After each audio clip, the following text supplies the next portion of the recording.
Ladies and gentlemen, good evening. I'm Adam Steele for Hot Pole Studios, as always, and tonight we're going to be mixing, hopefully 2 songs by the band Banana Ranch. Hope you're all well. One fun thing that isn't strictly mixing is that the band have asked me to play bass on one of the songs. So that's what I'm going to be doing at some point. I just thought I'd give this a little bit of a noodle whilst I got everything set up and made sure everybody was on the stream.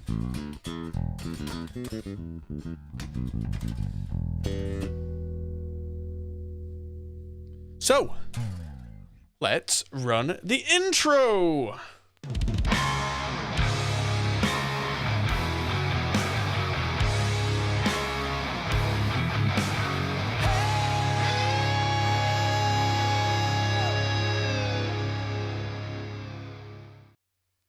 Yes, hello everybody. Hope you're all doing okay. So yeah, the camera's going to be pointed a little further down than usual because as we get into one of these sessions, I'm going to be slapping the bass. Or picking the bass, or finger playing the bass, I don't know. Because it's something I haven't actually heard yet. So that's going to be fun, me literally learning the song on stream and playing it in front of your very eyes. So, this is going to be the band Banana Ranch, who are friends of mine. If you saw the Aurora Project mix that I did a couple of days ago, that was for the same drummer, that was for Paul, and also for singer Ricky. I've produced several albums by Banana Ranch and their previous outfit, Piston Funk Machine. Oh, smells nice. Tonight I am going to be drinking Easy Peeler by 4 Pure Brewing Co. Let's see how this tastes. So that's Easy Peeler. Okay, first question, chat. How come you use foam and not acoustic panels? Because this is my home office. This is not my studio. They were cheap. That is literally just to control the sound in the room whilst I do these kind of mix sessions. So, good question. And simple answer is, it was cheap. I also use foam in the studio because we have a very specific issue in the studio that we need to control, which is mid to high frequency flutter. We designed our studio ourselves. It's underground. It's got floating floors, floating ceilings, floating walls. It's amazing. But when we had it done, the plasterers were too good. The plastering was a practically glass finish. So the room had absorption properties from 500 hertz down that we had designed into the walls, but from 500 hertz up, if we weren't careful, we could literally stand in the middle of the room and clap and it would go. So the foam that we have in the studio is just a secondary measure to tame and eliminate flutter and nothing else. So that's worth knowing that it's a very different application for us to what you might think. It's something I'm sure I've covered in loads of videos, but I got asked in the chat, so there we go. So we're using Reaper as always. Reaper 6.11 came out today, and there were things that came in like you can now change all the colours on a whim. So this will be a little bit brighter looking than you have seen on previous streams. So usually the default is kind of down here, and I decided that I wanted the colour scheme in Reaper to be a bit lighter. I've upped the saturation for more colour, and then played with the highlights and midtones and shadows there. If you were, say, colourblind, you can actually change the hue of all the colours just by a single slider until everything's in a colour range that suits you. Very nice and worth talking about because that's now inbuilt as of today. So the first thing we're going to need to do is import all of our files. There are 2 songs. One's called Happiness, and I believe that's the one they want me to play bass on, but the other one is called Gin.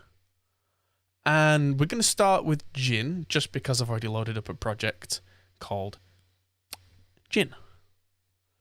And yes, good evening everybody in the chat. I'm very pleased to see you all. So let's start with finding the folder where everything is. I've had a little bit of a backwards and forwards with Paul to make sure that I've been given files that are what we need. Now we have the real proof of the pudding though, because this is where we drop them in. So I've got the stems here. Now, if I remember rightly, yeah, so I listened through the drums. This is a lot of tracks, by the way. So I'm going to drop the drums in separately. I'm going to drag and drop all these into Reaper. It's going to ask me if I want them to be on a single track. That would be awful. Or separate tracks. So, media file name suggests 46 BPM. No thanks. That's clever, but no. Apparently the tempo is 92. So, let's hide the mixer while that builds up. Now, the reason I didn't bring the drums in is that we've been backwards and forwards in talking about drums, because I listened to the drums and there were some weird samples that had crept onto the snare channel, so we fixed that. So I'm going to drag and drop those in separately. So they're on separate tracks. This is going to take a minute or two to build up an absolute whack ton of peaks. So yeah, hello everybody. Yeah, cheers to everybody who is drinking along with the stream. Do drink responsibly and make sure you are of legal drinking age in the country you are in. Ah, yes. So this is now building me up a very quick, absolute ton of files. So this is a lot to work through, but that's absolutely fine once it's all in anyway. Now it's telling me that the tempo for the drums is 120. Now that is quite a lot of tracks, but that doesn't faze me. Mostly because if you look at this page of tracks, these are all gang vocals.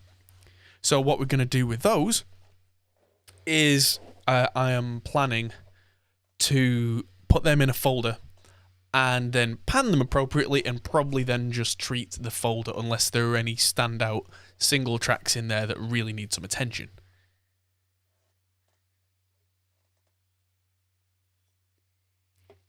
Ah, tasty beer. This is really taking its time just because there are so many files, and a lot of these it looks like maybe stereo when they don't need to be stereo as well, which is something I will deal with very soon. So the guitars appear to be mono. Let's just solo one of these and play it while it's doing the...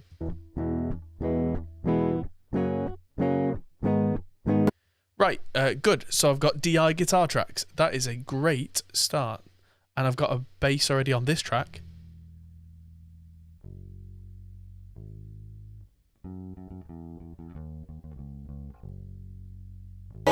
Oh, let's not play all those together. Rip headphone users.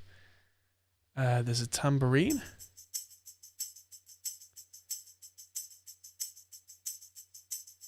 I think that's mono but slightly panned. Once this is done, it looks like the song is actually at 92 BPM. So what I'm going to do now is go to project settings and change the time base.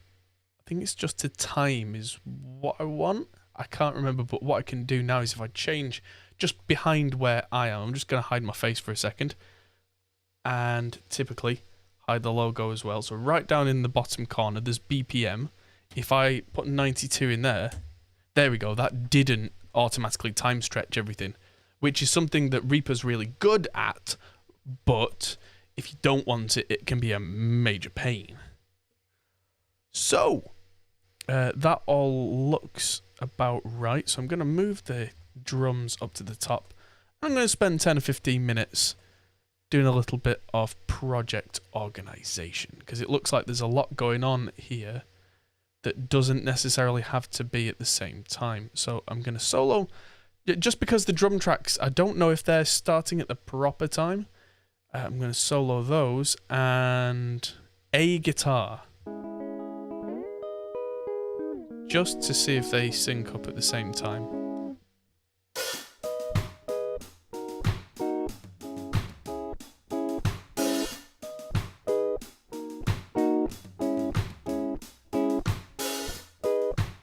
Right, looks like that lines up well. So, well done, Paul.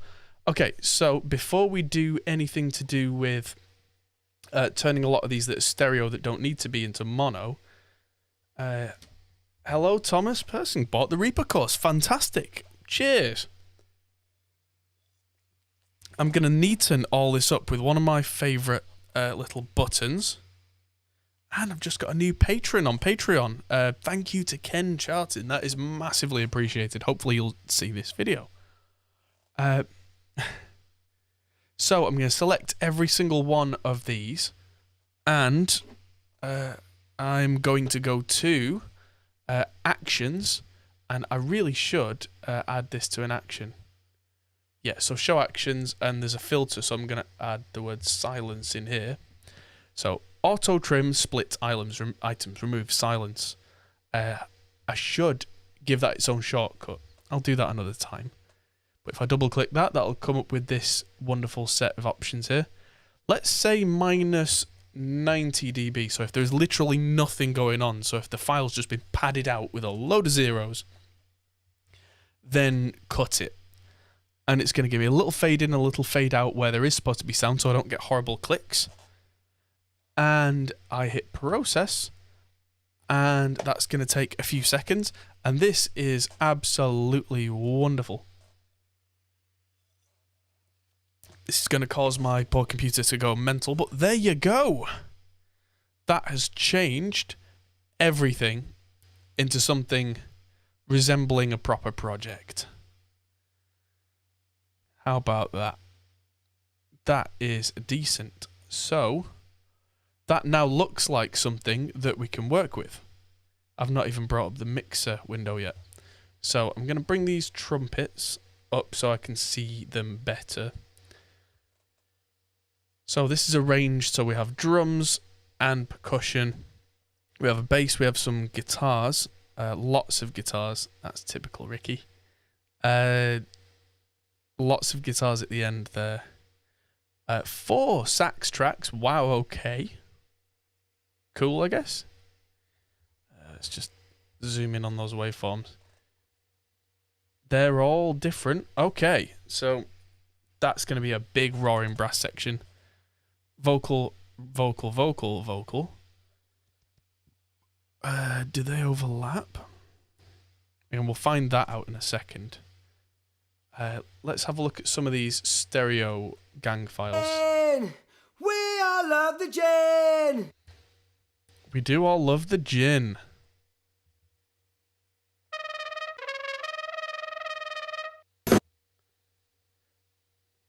The Mixolydian scale.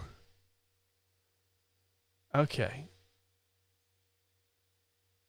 The auto trim always puts the white line to the front of the remaining items. Oh, so those little white lines, this is something that you can do to be very clever. Let's say I'm going to be moving things around on the grid. If I was going to move things around on the grid with snap on, if I was to move this little white line, that's called a snap offset. So you see I moved that, so that white line's now on that grid. What that means is I can have a little bit that happens before that, and if I move this around, it will make sure that the white marker snaps to the grid and not the start of the clip. So I can keep things in time, but still have like a little pre-roll or a little fade in. So that little white line is where these waves actually begin. But because I told it in the settings to give me a 3 millisecond leading fade, then the bit before that is kind of incidental, but it means that, like I was saying, we don't get a kind of a click. We get a and a kind of a little safety marker, if you will. So one of the things I'm going to do is I'm pretty sure all of these vocals and all the trumpets are actually mono. Hello, David. Right, so what I'm going to do is I'm going to select all these trumpets and all these gang vocals and right-click and go to Item Properties. Change the channel mode to mono left. I don't like doing mono mix left and right if I'm going to monoize a stereo file that's not actually stereo, just in case they're out of phase or there's some sort of issue. So if I just pick mono left arbitrarily out of left and right, it's left comes first, so left. That will change these also. It's reading one half of the wave file. If I want to pan these, I can pan these, but that's my choice then. It's not baked into that stereo file. So I'm just going to check a few more of these. Do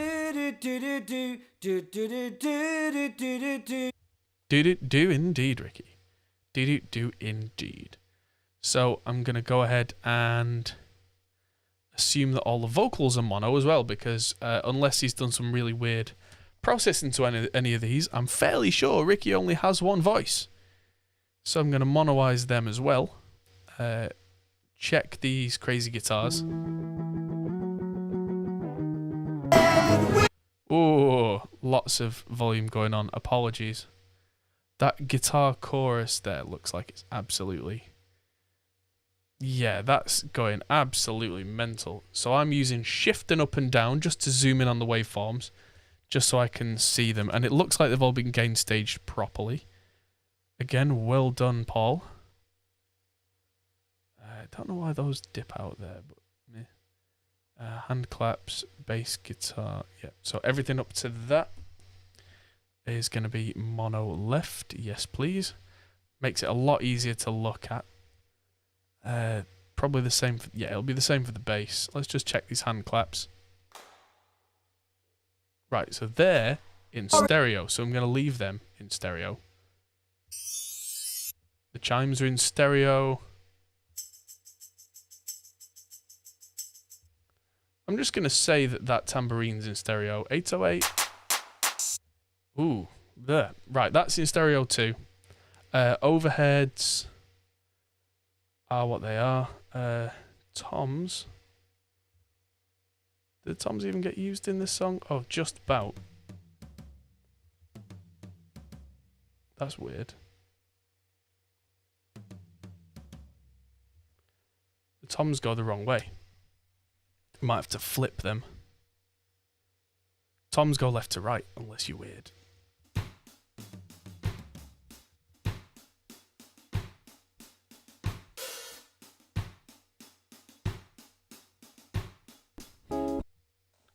Right, so we're getting there in terms of organisation now. Yeah, bass should be mono. And probably should be a bit louder than that as well. There we go. Just by holding shift and dragging the top of the wave file there, I can make it significantly louder. So that's added more than 13 dB on that. But that's brought the bass into a reasonable operating range. And I'm hitting save at every stage. Save at every stage. So I'm going to make myself a new drum group.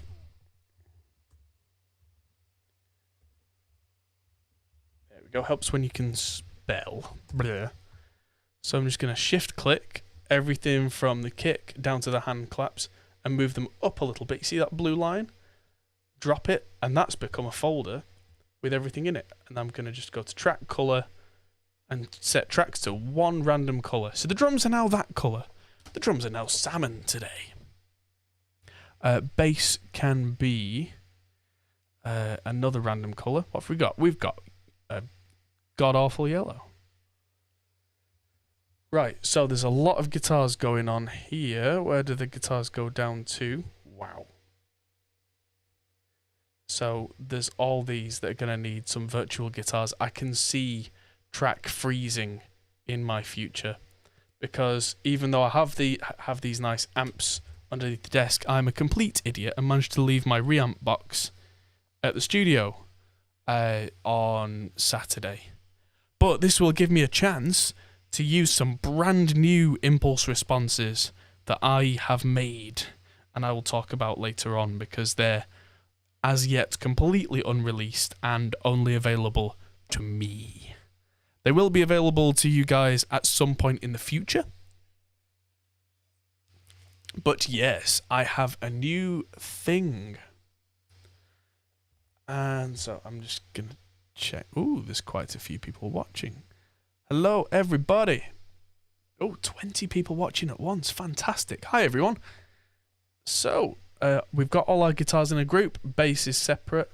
We've got a group for saxes. Saxophone group. I call it a group. I make it a folder. That's just an old mentality thing. I still think of it like a group bus, even though it is a folder, just because that works for my brain. So, let's put all these vocals. So we've got E. Let's put all the main vocals in one group. So I'm going to, again, these are all assumptions that we can change later on because I've not really heard it. I've not really heard anything yet. This is going to be a fun one. There's like 80 odd tracks going. So let's make them blue. Hello, everybody. Hi, Dr. Nick. So I'm going to call this backing vocals group. Ricky does like to set me a challenge. So there's them. We've not even looked at effects yet at all. This is going to be a good one. So they get that colour. Trumpets get their own group, even though there's only 2 of them. Which, having worked with Ricky a lot, I can tell you that sometimes there'll be up to like 8 trumpets, octaves, doubles, flugelhorns. It can get silly in the best possible way. And then gang group is all of these. Hello, Sam in the chat. Hello, Ryan. Hello, Jay. Hello, Mage Prometheus. Hello, everybody. Hope you're all enjoying this generally international holiday. So now, if I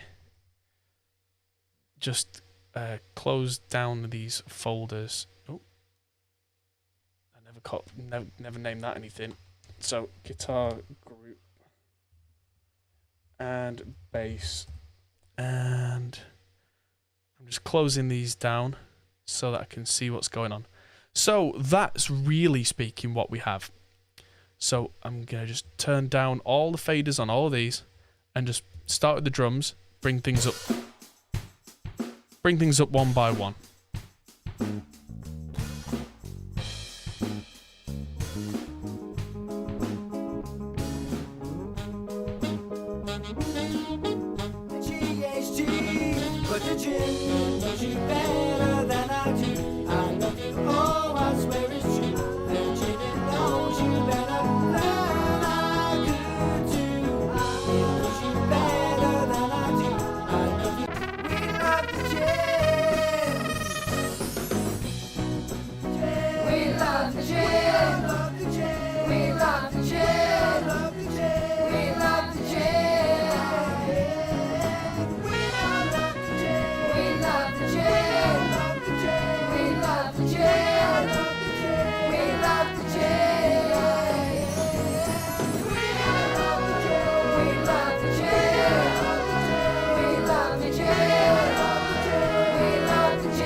Am I trying not to go over -6 dB? No.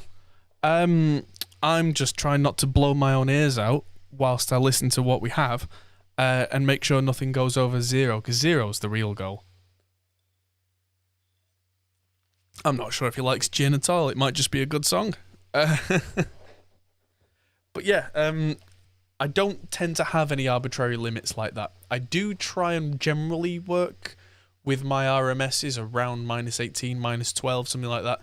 But the meters don't seem to reflect that, because when you've got things like drums that really kind of pound with transients, the meters can show you something that's quite different from what an analog level would be. And so you just kind of have to trust yourself after a while. So we have lots to be getting on with here. Okay. Horn play needs syncing. Nah. We love the jazz.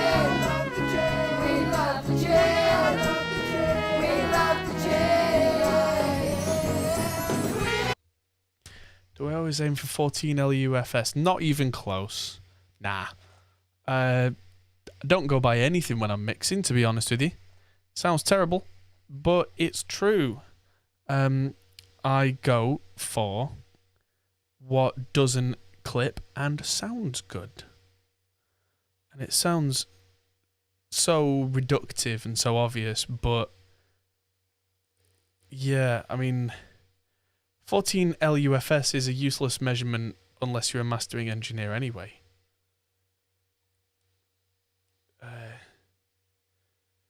Well, the transients are kind of faster than the LEDs, but the actual meters here do represent peak values, but peak values are largely useless. They can tell you whether you're clipping digitally or whether you're getting too hot and getting close to causing yourself some issues in the digital realm. But because they can be so different between something like a drum, which like a particularly transient snare drum can be coming up to like -2, -1, and its overall RMS value can be like -18, where a heavy distorted guitar can be like peak value of -15 and have an RMS value of -16. So, you know, it something like a heavy guitar can be registering really low on the meters but sound right, and something like a snare drum can be absolutely going crazy and not sound loud enough. It depends how saturated your sources are, how long they hang around for, what frequency range they're in. There's so many things you have to consider that an arbitrary limit of any kind of this dB this and this dB that doesn't help you. When you get to mastering for CDs and for streaming, that's a different thing because they have set targets they have to work towards, but that's usually within the context of an entire mix in context of something.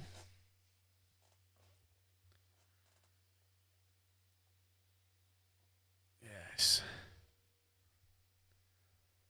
Oh, Major Prometheus has been looking at Lua.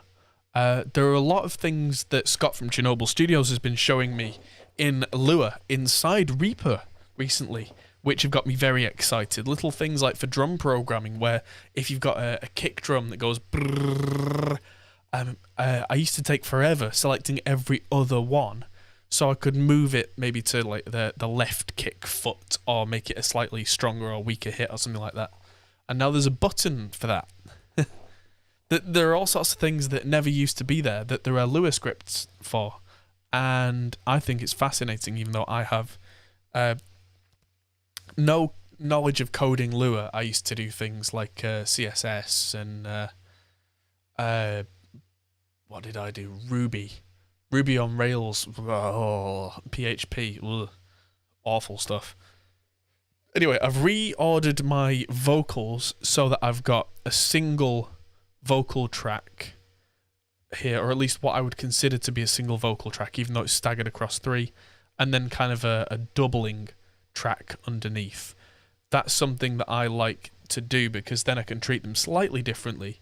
Like a doubling track will usually have some sort of like stereoizing effect on, will usually be lower down in the mix. Sometimes we'll have less mids or be more strongly de-essed because then it doesn't interfere with the timing of the main one.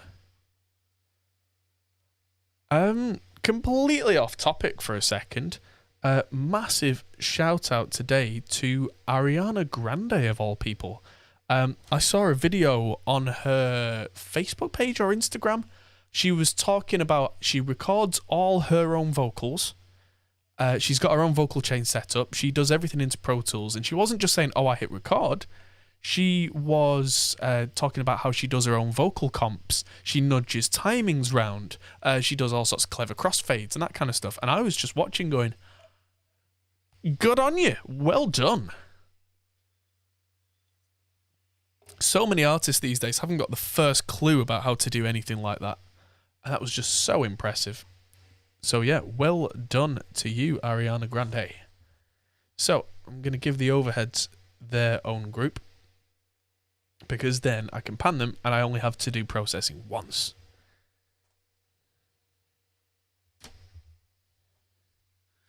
There was someone was talking about it in a Facebook group, so it was on her Instagram page, I think. But yeah, it was fairly well shot, but she was talking in depth about her editing setup. And yeah, it was just like, okay, wow, cool. Yeah, I mean, she's a great singer as well, but that to me isn't enough. Sounds bad, but doing one thing well is cool, but most of my favourite people as artists can do more than one thing well. Steve Vai, one of my favourite guitarists, also does his own engineering. A lot of musicians that I like play more than one instrument, or they'll play and sing at the same time, all that kind of multi-talent is something that really impresses me, because it means that you've found problems that you wanted to overcome and you said, you know what, I'll do it myself. I will learn the skills it takes to be my own boss, you know, to do what I want to do without anybody being the behind the scenes puppet master. And yeah, absolutely cheers. So yeah, completely off topic, but it's just something I saw today.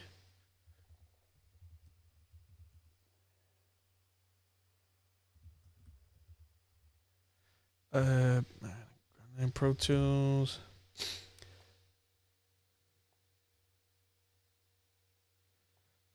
I don't remember where it was.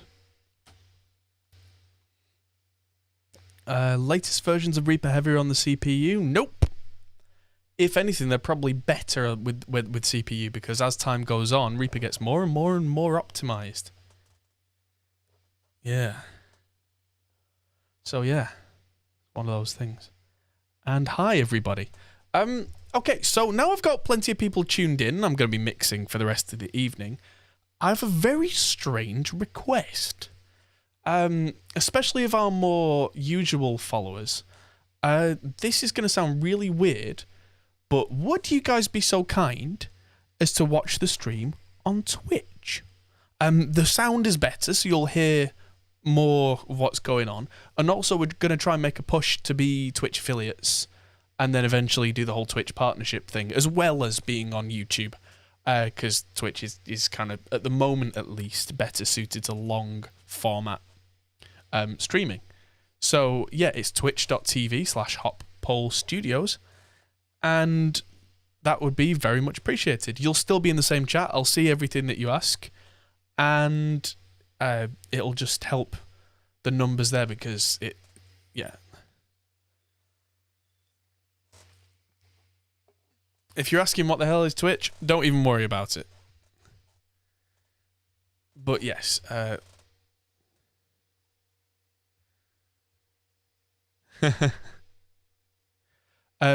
for those who don't know Twitch, then just a quick aside, Twitch is a streaming platform by design.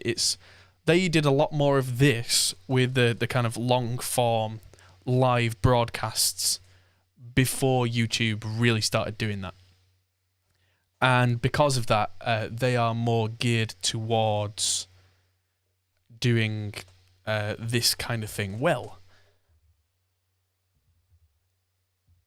TV/hop.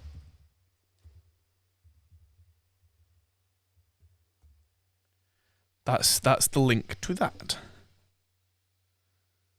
So yeah, there we go. Hello from Twitch. It's just one of those things that if you have a certain number of viewers on there for long enough over time, you can then advance to doing things like subscriptions and all that kind of thing. You need to be at a certain level to do special stuff, basically. It's the same on YouTube, but because I've been doing this for many years on YouTube, I'm kind of already at that level there, but we're trying to expand and we're trying to do all these clever things. So I'm getting sidetracked. Let's look at these drums and start with the overheads. Oh, I like it. First things first, before anything, I'm going to do what I always do and get True Iron by Kazrog on the master bus. It's already on my favourite setting, so I'm just going to push this strength, which is running basically the entire mix through big fat transformers you'd find on the master out of a big analog mixing desk. And that's that, and leave that going.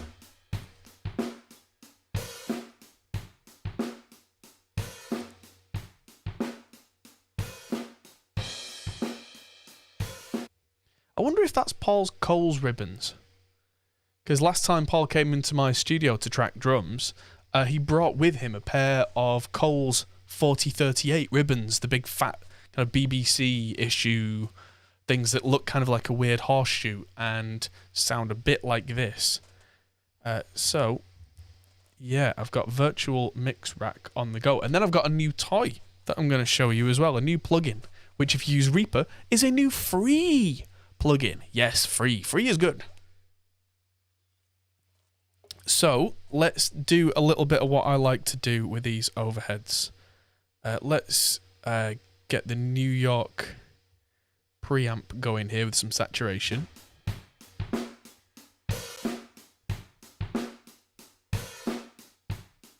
Already gives it some more in-your-faceness.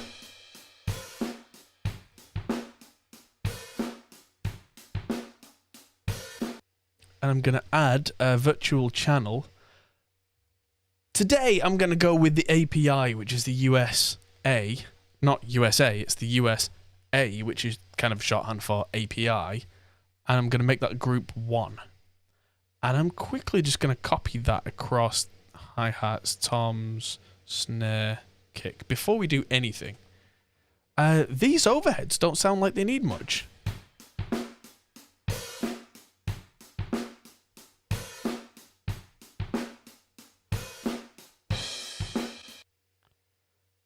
Is Slide Digital only a subscription now? I don't think so.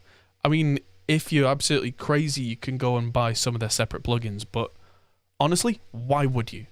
A plugin is $150. Just under a year's... Well, actually, a year's subscription is $129 for all of them. Why would you pay for one when you can have everything for less? Seems a bit silly. 10 people on Twitch. Fantastic. Cheers. That genuinely helps. It's the kind of thing where if you all watch the rest of the stream on Twitch and then we keep doing that and keep building a Twitch audience, then suddenly they'll send me a nice email and go, "You're now a Twitch affiliate," which I will appreciate. Cheers. Yeah, you do get annoying adverts every now and again unless you're a Twitch subscriber, but you can't be a subscriber unless we're a Twitch either affiliate or partner. Can't remember. One of those. She's got the Hoover on again.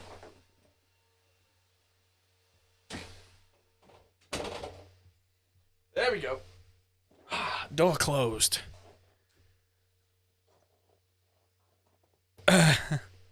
Internal video card not powerful enough to handle 1080p. Well, you can run Twitch at 720p. That might do it. I mean, if YouTube's working for you, then hey. But yeah, no, I'm not going to use the Air plugin on the... I've been having issues recently with the Air plugin on certain sources. It can bring a harshness in. So, anyway, I'm going to use the high shelf on this Neve.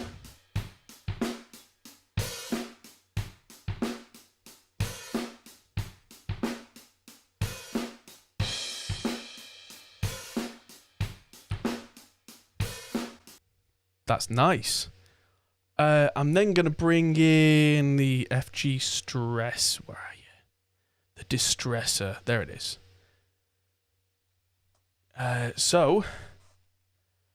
Beatles didn't use this. I can tell you that much. Because that's a 1073, and they weren't designed until roughly the time that, if I remember rightly, they weren't designed until about the same time that the Beatles split up. They used EMI REDD red desks. They may have used Neve 1066 germanium preamps and EQs. Don't think they used a 1073. Beatles wouldn't have used any of this. The Beatles might have used... they would definitely have used valve-based mixing desks. They would use something close to this London preamp, because that's an EMI Chandler, basically. The equipment wasn't available to them that I have here. I'm going for a more 70s vibe, where the Beatles didn't have a choice but to go for more of a 60s vibe.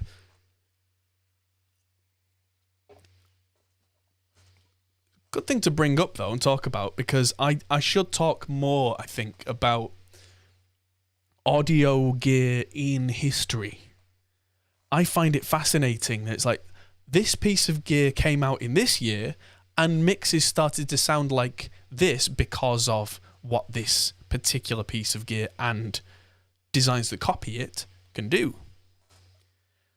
So if you listen to early Beatles recordings, like 63, 64, you can hear loads of distortion on everything when they get even vaguely loud, because like valve-based mixing desks and preamps and everything had zero headroom, really. And then as it got better and better, it became solid state, and so the headroom increased, the noise floor went down. To be fair, the amount of quality they got out of the early mid-60s recordings was a real testament to the skill of the engineers, where by about 1971-72, the quality of equipment is so far superior that you have to be a complete idiot to get it wrong, which is in stark contrast to only a few years earlier. And yeah, they would have used a J37 tape machine, especially in the early days, up to Sgt. Pepper's, I believe. They may have switched to Ampex tape machines after that, depending on availability. But yeah, I know that up to Sgt. Pepper's, they basically had 4 channels to work with. And the 2 in the middle were the good channels, and the ones on the outside, you actually could lose fidelity. Is the Slate Digital Rack heavy on CPU usage? Well, let's have a look. So this is using a valve tube based copy of an API, a Neve, a distressor, and a channel strip. And that is using, I actually have a CPU performance meter right here, 0.12 or 0.13% of my processor. So, essentially, bugger all.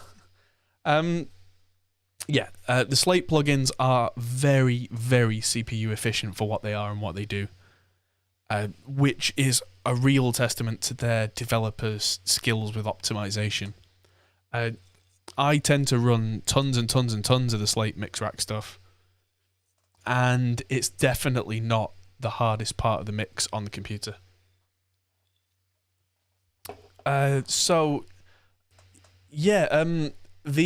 This isn't a straight copy of an API. The New York from the virtual tube consoles they've kind of reimagined an API 312 console with a valve stage in the preamp.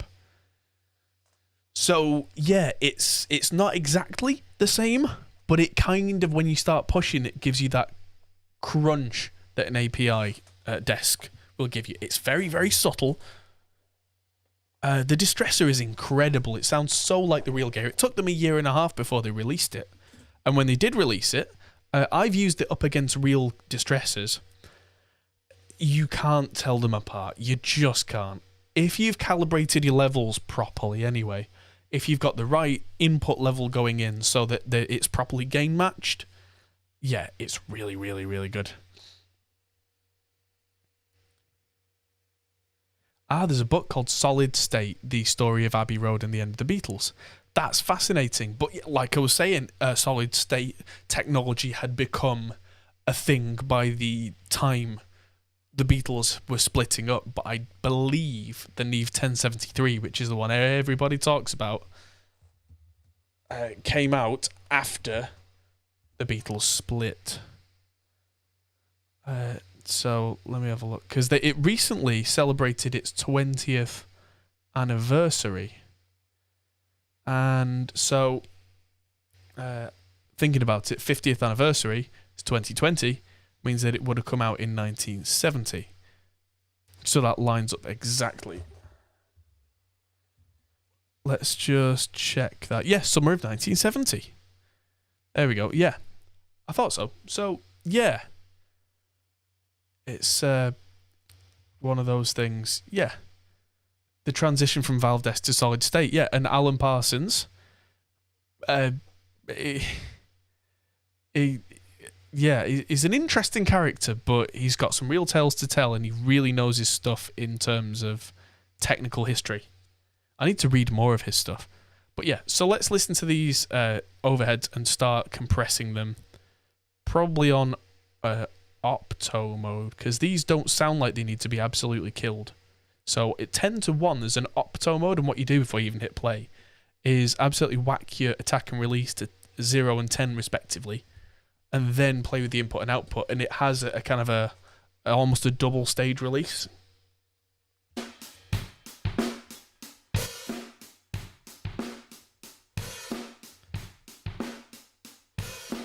There we go. So if you hold down shift as you move the input and output, watch this, they move together. So one goes one way, one goes the other way. So you can change and listen for the characteristics of how hard you're hitting the compressor without the volume changing. So that's with, that's without.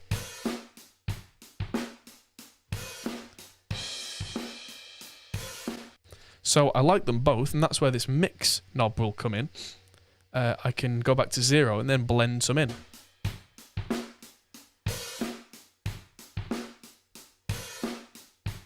Cool, and off.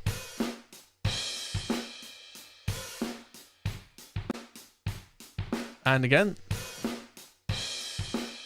That sounds huge.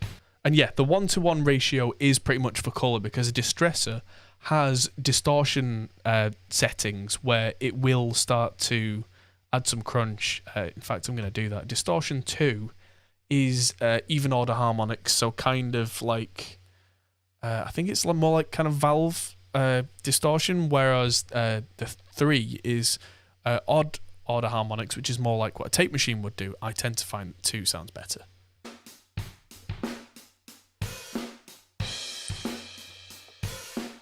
Cool, so turning everything off. That's our overheads. They sound good. There we go. Now, there is a certain slight woolliness in the low mid to these overheads, but until I've got the rest of the close mics in, I'm going to leave that just in case that's what is needed to fill out the drum sound. But since I know about it, just listen again for kind of a low mid, especially when these cymbals come in here.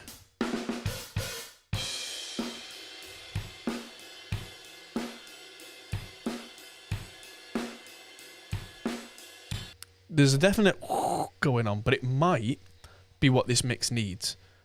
Let's bring in the kick.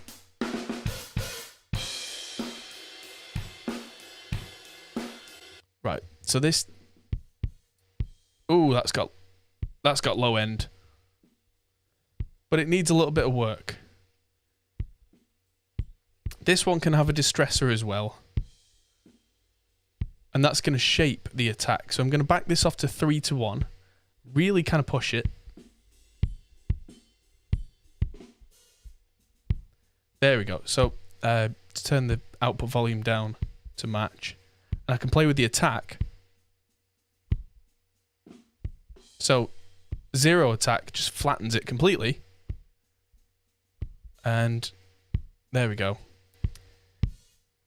Giving it quite a lot of attack there. There we go. And then I can tune the release. If a release is too slow on a kick drum, then it'll never come back in time for the next hit. And if it's too quick, it goes bwah, bwah. Starts to sound like we're hitting cardboard. There. So that's now got a very definite without. It's kind of a bit loose. And now on. It's much more forward and not bad. So this has definitely got what I would call a cardboard frequency in. So I'm going to use an SSL EQ because they are well known for being quite surgical. And I'm going to use the low mid because that's where that cardboard frequency is. It's kind of a blop, blop, blop. And turn up the low mids. And I'm going to listen by sweeping this EQ round until I can hear a horrible claw, claw, claw.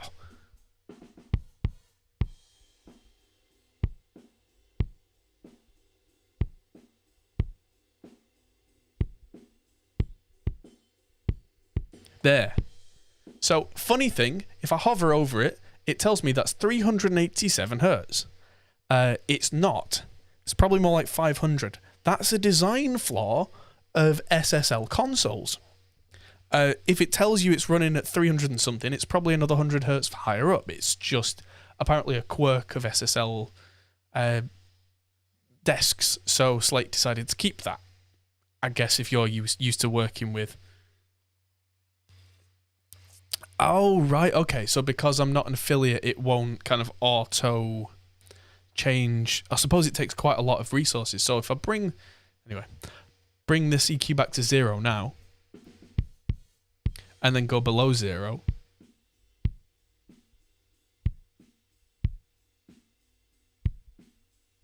then off. So, not perfect. Going to bring a load of high end in. And I'm talking high end, not low mid. Sorry, not high mid. Because we're not looking for a metal kick drum click, click, click. I just want more air on top of it. And that sounds quite decent. It sounds like this is a kick inside mic because there's a very good rejection of all the extras. There we go. So that's, yeah, here's what I was talking about earlier with LUFS and what somebody was asking. So watch the Reaper meter here going all the way up to minus 2.8. So it's a big value. Watch.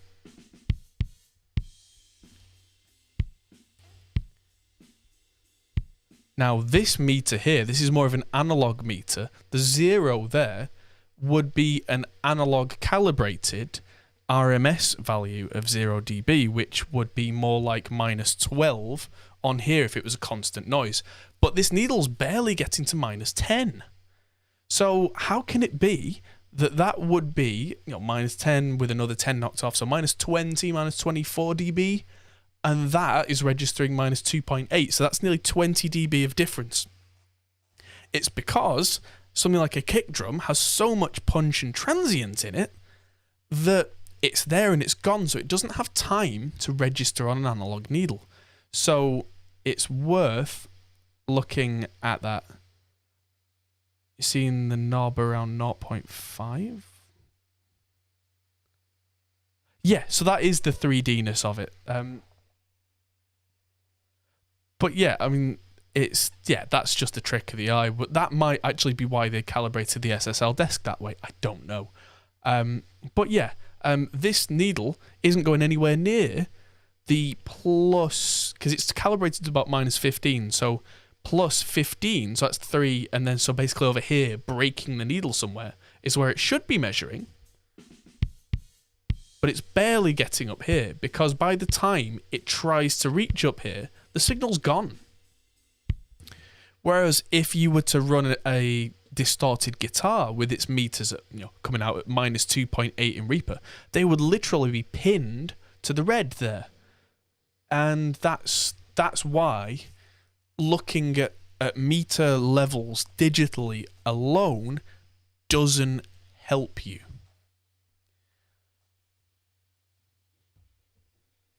So there you go. That's worth knowing. So this isn't quite the kick sound I'm going for, but it's a very good start. This is where I'm going to show you a special EQ called, and the name is really confusing, it's called Re-EQ, but not Reaper's EQ, which is REA EQ. This is Re-EQ, which is just RE EQ. This check this out. Remind you of anything? Like, oh, I don't know. If I just add a point. Does it look a lot like a fab filter? Ooh, there's a horrible frequency. 200-ish. Let's get rid of a lot of that.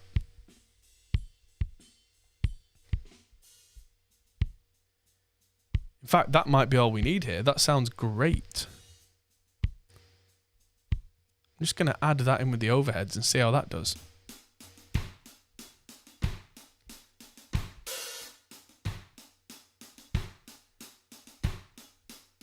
Wonder if it's out of phase. Where's the phase button? There it is.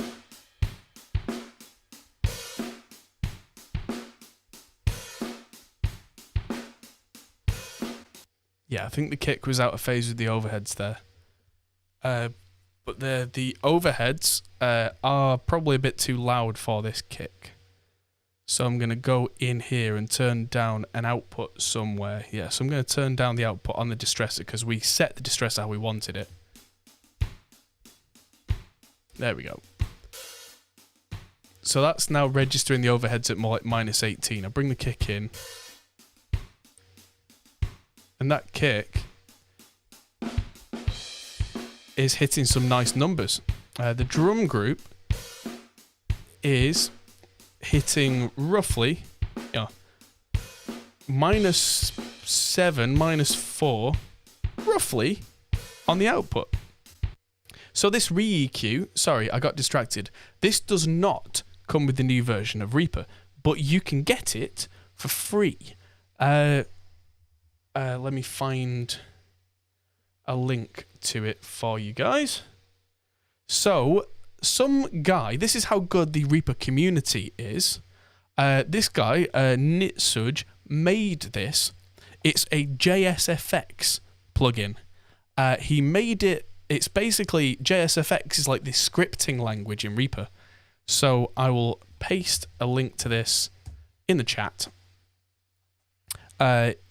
If you see this video later on, you can literally Google the REEQ Reaper, and it comes up, and you can download it straight off this page. I highly recommend, if you can, that you give this guy a couple of dollars as a support, because that is incredible. It's basically Fab Filters Pro Q2 without a couple of the features like the dynamic EQ, but it's got like better. It's got Butterworth filters, which are really nice. I really like them. It's got a Pultec low shelf in. It's got some very clever stuff in there. It does mid-side. You can also have separate bands for left and right in here at the same time. It can do, you can just overall change the mid and side and change their phase if you need to flip one. There's an inbuilt limiter if you need it, so you can slam things. Automatic gain compensation, which I've not used yet, but is there. There's some really, really clever stuff. And there's also a zero latency mode, but then there's an oversampled mode, which is the default mode, which is apparently higher quality. Especially if you're running 44.1 or 48K mixes, this is better at the top end, clearer on the ultra high. And the whole thing is free. So I'll be using this quite a bit in my mixes, and I will talk about it at length, I am sure. But yeah, there we go. So I'm just going to listen to this hi-hat mic, because I often don't use hi-hat mics, but this song sounds like it might want it. So I don't think I even need doesn't work with Pro Tools. No, it won't work with Pro Tools unless you go a bit of a roundabout way of getting yourself a VST to AAX bridge, then getting the Reaper replugs for Windows, which are free, which includes the Reaper JSFX loader, then put this plugin into the JSFX loader in the VST bridge that goes to AAX to Pro Tools. It's possible, but it would be a real faff. But if you want to do that, the options there. Let me know how you get on. For something that, aside from a couple of the very clever features of Pro Q2, does the rest of the features and is free, you know. But yeah, never too late to go to Reaper, which is my absolute go-to. I don't just use it because of the cost, everybody.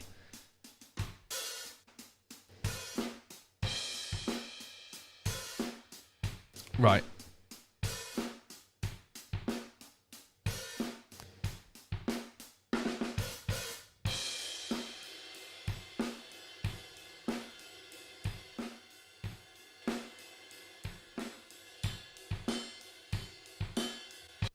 Are these out of phase?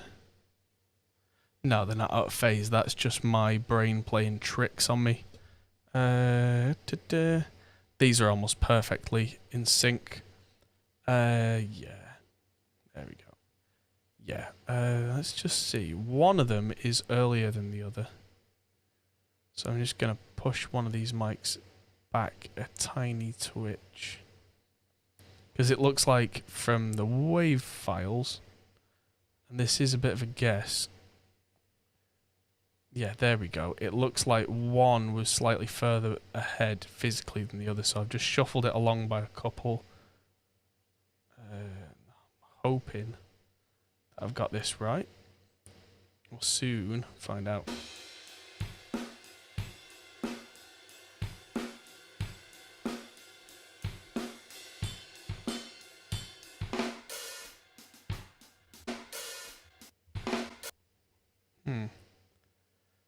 That sounds a little bit out. So there we go. That is probably it. Having the snare center is far more important than anything else being centered.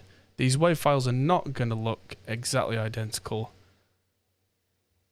How did I increase the size of the waves? I just dragged. Oh, there's a couple of things. So I dragged the bottom of a track just to make it bigger.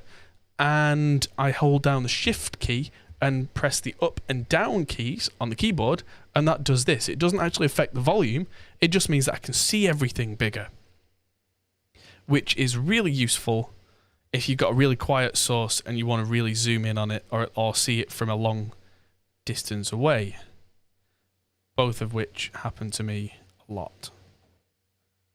So that looks like that's just about in phase.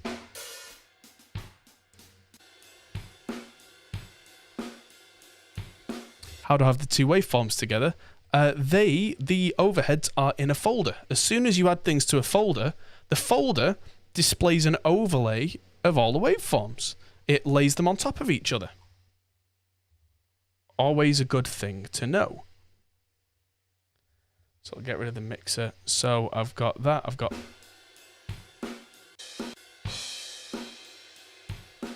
There we go. That's more like it. And I don't feel like I'm losing the kick drum out of my left ear. That was what was kind of happening in my ears there. So let's add in this kick drum.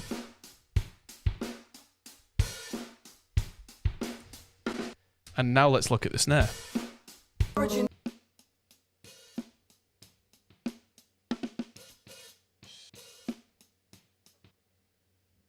Okay.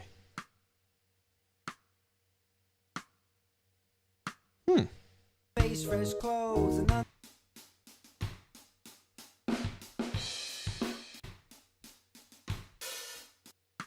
okay. So that's a decent sounding snare.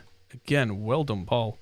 But what I'm going to do with it is I'm going to do what I tend to do with snares, because I do a thing generally that I've seen Andy Wallace do a lot that I really, really like. And that is... I really heavily gate the snare so that I've still got the original snare. Oh, what did I do? Undo.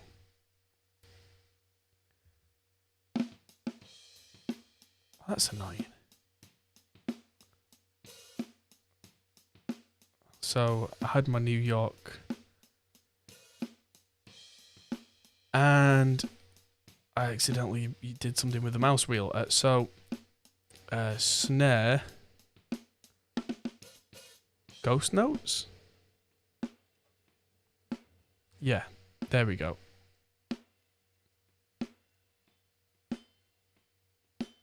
That's a really tight gate there compared to that. But that gate is...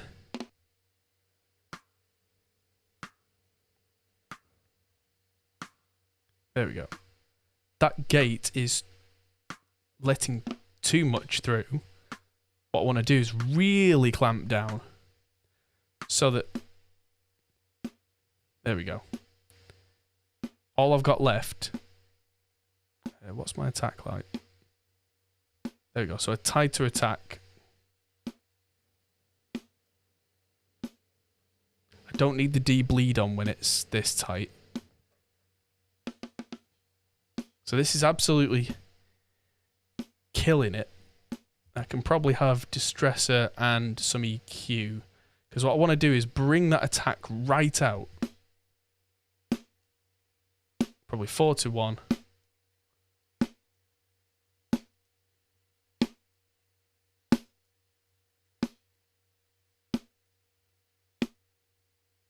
There we go. So really aggressively just do that. And then loads of high end on that. And maybe, yeah, some 3K just to bring out that piff. And some low end. There we go. So that, oh, lent on the, there we go. So that's not going to sound right in with the kit, but that's okay.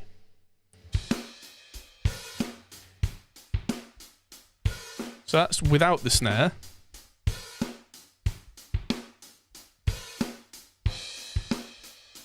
And that's with the snare. Just turn the output down a little there.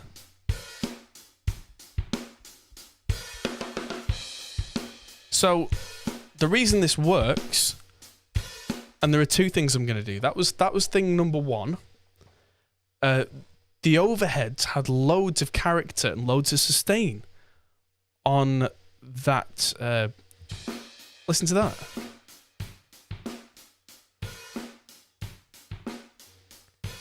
It's a nice fat overhead. So all I'm doing here is adding that crack. And what I can do with that, there we go. I can really lay that on thick. And that transient will add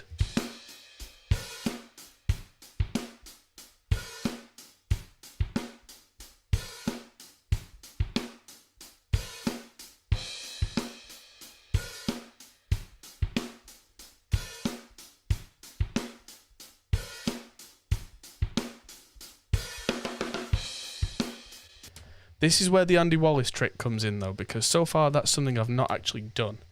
Is I'm going to, let's just call this Wallace room. Wallace room. Wallace and Gromit. Gromit! And I'm going to use Stephen Slate's Trigger, which is not part of the Everything bundle, but it's something that I really like. And this is where, if I turn on Audition in Trigger, what I'm looking for is a big sounding snare, because this has got loads of crack on it, but I'm not looking for, I'm just gonna, yeah, make sure that's soloed. I'm not looking for that, I'm looking for that. NRG, probably a different, that might be it. Yeah, I'm going to use a Mike Portnoy snare, but just that. So I'm going to send the audio over to Trigger from that snare. So that's without. And then bring it in.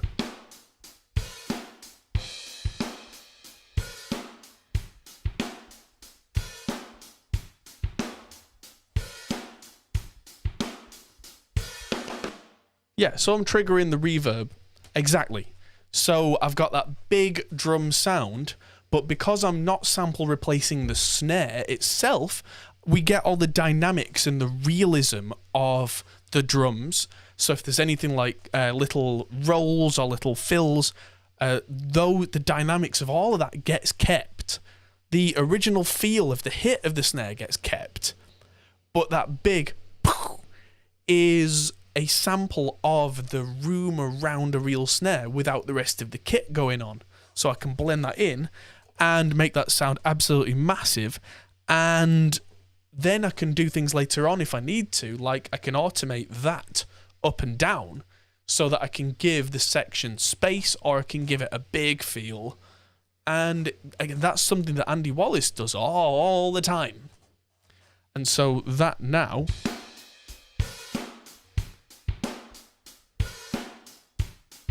So that's before.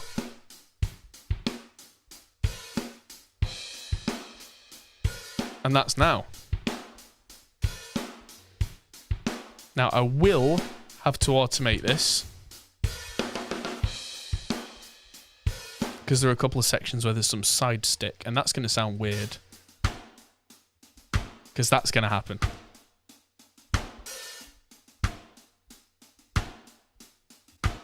Yeah, see, when you do a side stick on a snare, it doesn't go which, yeah, obviously it doesn't, but that's where the snare starts to get hit. And this is where the thing with spectral peaks comes into play, because I can see these, they've come up as a brighter colour, which is a higher frequency, which tells me that on a snare channel, that's going to be a side stick. And then when he hits the snare, it's got lower frequency content. Right, so this is the trigger. So this...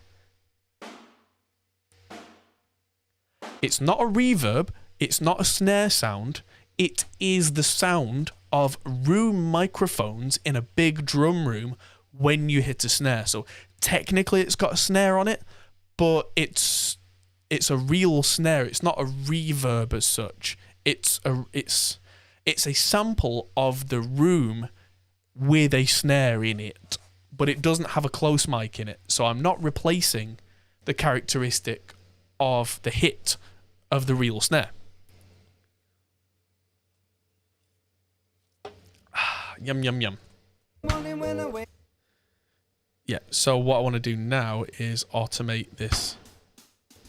Like I was saying,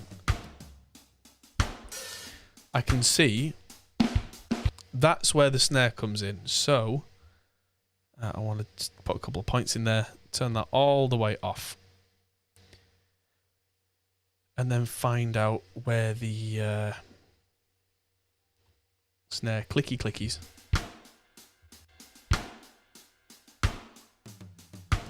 come in. So that's there. And that sounds really weird.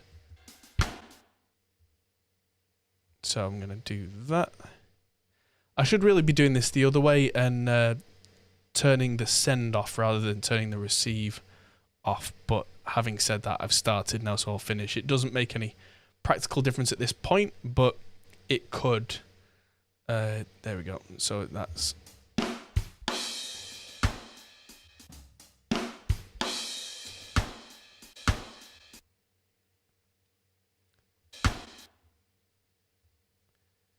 There we go. So, yeah, there we go. Add another couple of points in there to make sure that's turned off when I don't want it. And then just have a quick scan through the rest of the song, see if there's any more parts. Yeah, spectral peaks can save me a lot of effort, because now I know there's no more clicks because I can see them without having to listen through a 4-minute song to check. I will be listening through the song at some point soon. Yeah, so the trigger for that, because I used Slate's trigger, that is triggered by audio, not by MIDI. So if I go back to, yeah, triggering, you'll see it's triggered entirely by audio through Slate Trigger. If I wanted to do it by MIDI, I could do a very similar thing, but I would use Stephen Slate Drums 5, which is designed around MIDI.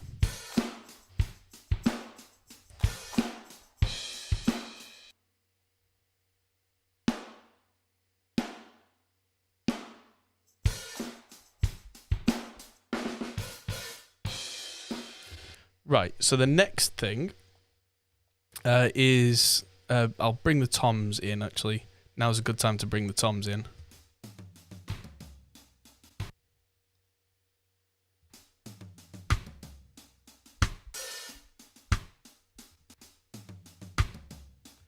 Those toms are going to probably need quite a bit of reverb. They also need to be brought up. What we're going to do to bring them up, we're not going to just turn the volume up. We're going to use a compressor, but gently, in case they get loud, and that way the attack will become more defined rather than just killing our ears.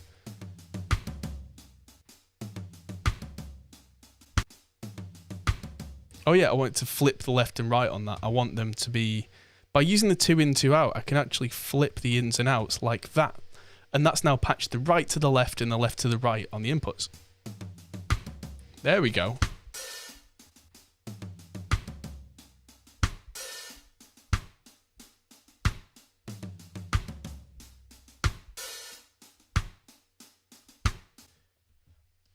Right, so we've got a decent sounding drum kit to begin with now.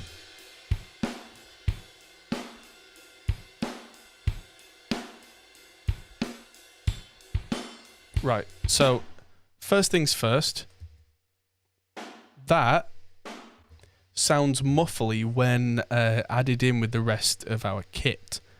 So I'm going to already go in and find that muffledness and just bring a load out. Add another peak just to bring some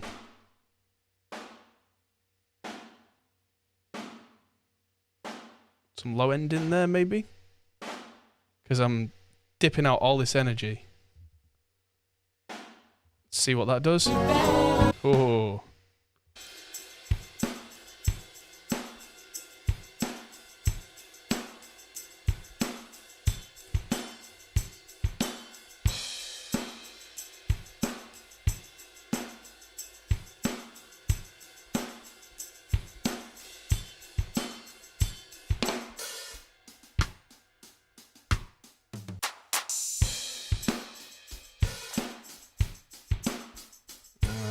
Right, so the snare is slightly inconsistent. So what we're going to do to remedy that, we're going to use... can slate drums do sample and place to MIDI? No. No, they can't. Not that I know of, anyway. I'm going to use the FG401 on circuit 2 on this snare, just to try and even it out. So the idea is that on the softer snare hits, it's not going to really do anything.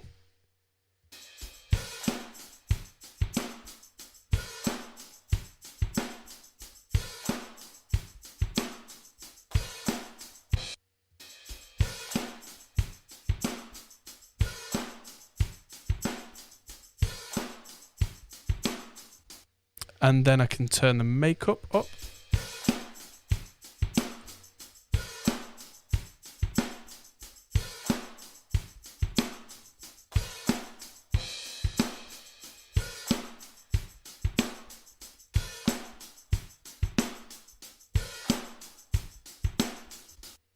Is there something in Reaper that's fairly like the FabFilter Saturn? Not really. I mean, there's a reason that FabFilter charge a lot of money for their plugins.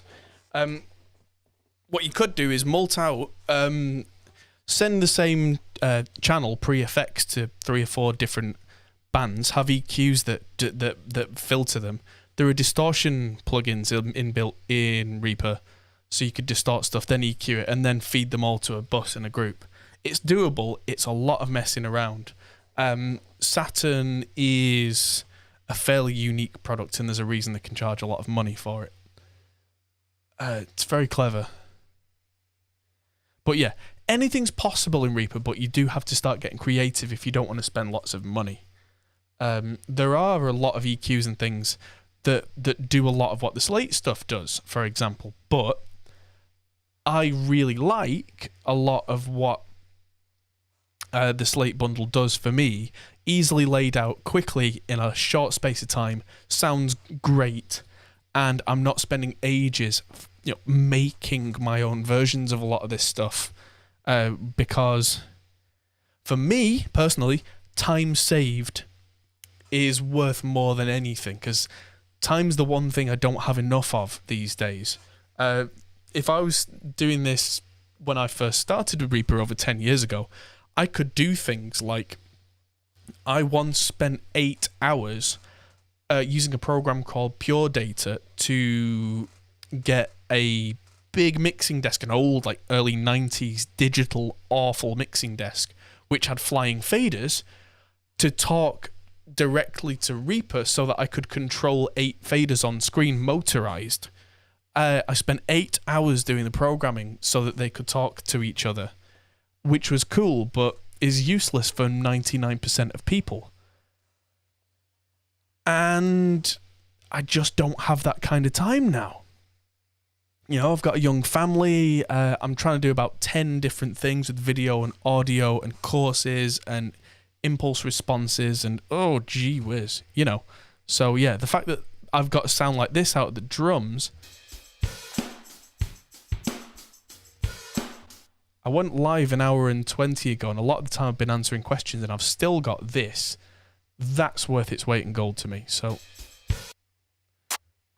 let's have a look at this 808 thing.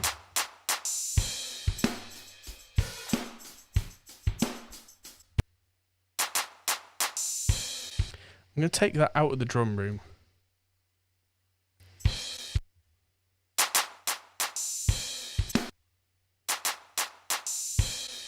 Because that, I think, just needs, by the sound of it, it sounds cool, but it's got way too much top end. So I'm actually going to use air counterintuitively, because it's got a really nice high cut in there, which I'm going to use because it's got a very gentle high cut. So above, like, I don't know, 8K. I can just maybe raise that a little. And without. Can you hear that really kind of nasty on top? And then I turn it off. It doesn't hurt me anymore. That's the point. And compared to the rest of the drums, which I'm going to work on momentarily, it doesn't feel awful.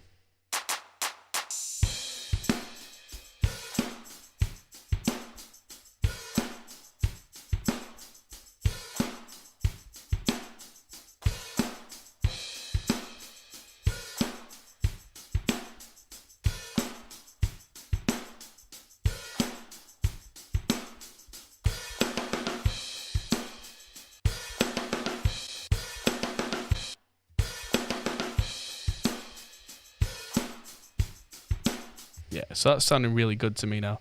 I'm going to use the virtual tape machine on the overall drum group, because this is now going to slightly tame the transients.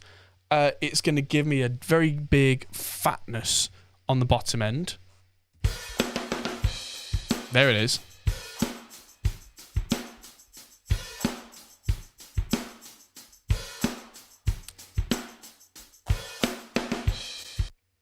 And it gently is rolling the top off, which I don't actually want, really. So what I'm going to do is I'm going to bring in some virtual mix rack afterwards, add in the virtual mix bus, which I'm going to use on every bus. I always, personal preference, use a SSL 4000 series for this. And I'm then going to add the air plug-in on the drums and just add maybe a dB of air just for that super top end to just lift and not sound slightly as stuffy.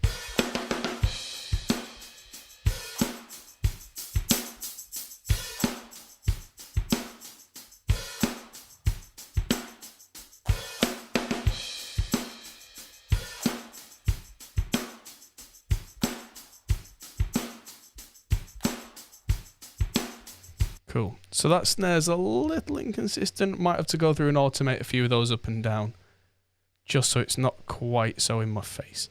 Now let's look at this tambourine.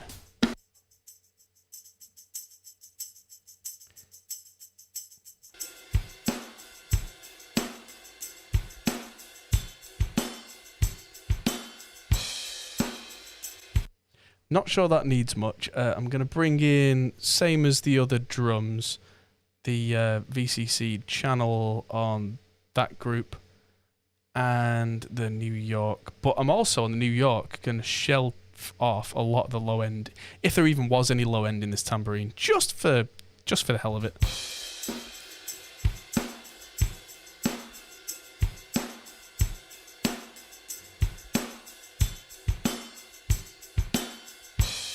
There we go. We don't need tons of that tambourine, but we can feel it. So there's this chimes thing. That might need the same. Oh yeah, so that can have the same treatment.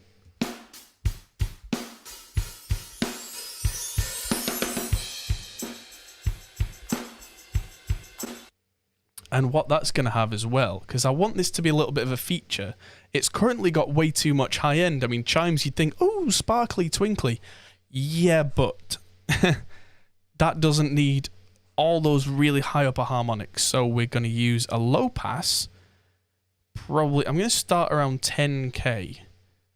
And I'm going to push some low mid, like let's say 800k. And hopefully that ring will come through more, and a bit less of that ting thing at the top. I don't want none of that top, and I don't want an overbearing amount of mids, but I just want to shift the balance a little. Let's try this.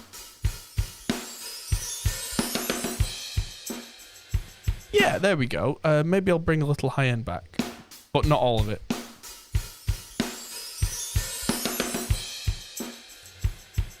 Yeah, that's nice.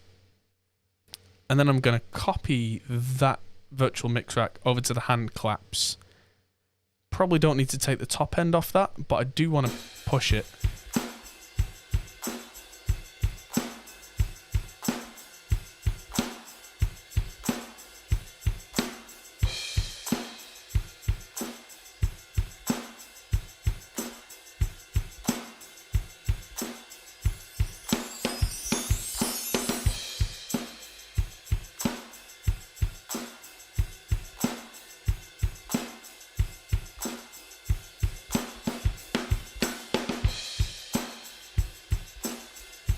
So inconsistent, Snare. I have a feeling I'm going to be going through this once I've got the drums where I want them, and just doing this thing where I shift and click the top of wave files and just make certain snare sections louder.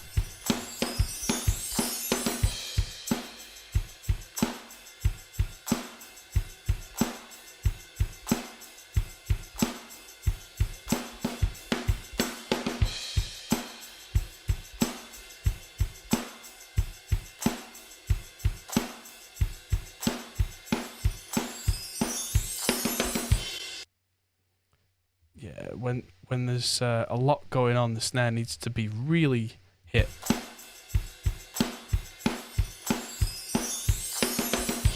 So they look quieter. Why are they louder? They've probably got more transient, like, because he's really smacking that drum, whereas there it's got a bit less hit. You can see it's got a rounder waveform, whereas this has got a definite snap to it, where he's really going crack. And that alone is why that's coming through more, because that transient is being saturated by the analog stuff in the virtual mix rack and is coming through louder, which is the right thing. That's what it's supposed to do. Obviously that one's louder, but that's like a single peak. That alone is not the reason why they're louder, which in itself is a fascinating thing to me. So let's what we're gonna do now. So I've got that 808 drum thing. I've got my Wallace room. Let's have a look at the bass.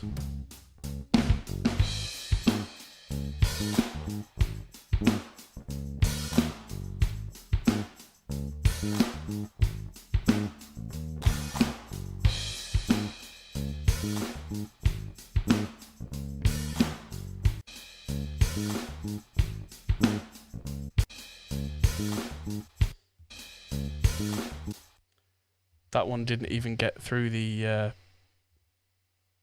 gate. So let's slam you louder.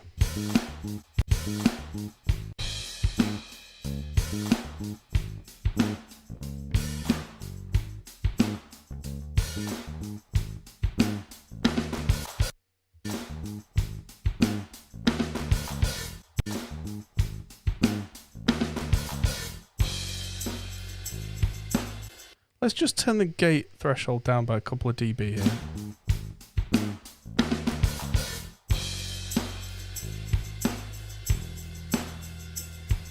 That'll be alright for now. I will go back and fix it, but I'm just going to fatten up this bass. This sounds like a real, like, vintage, funky bass, which is great. So that, let's just solo the bass for a little. Once we've got drums and bass together, then we'll start looking at adding an effects bus like I usually do, because there's nothing on the snare right now apart from that virtual room, but that might be all we need on this particular track, 'cause this sounds very funky.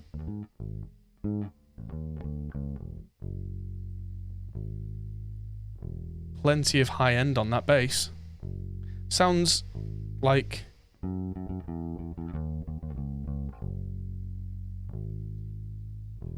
Where's this from? Logic! Logic! Yeah, it's fine.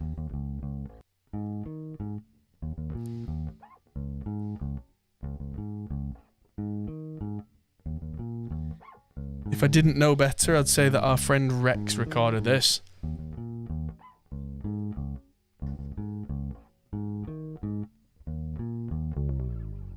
Ooh.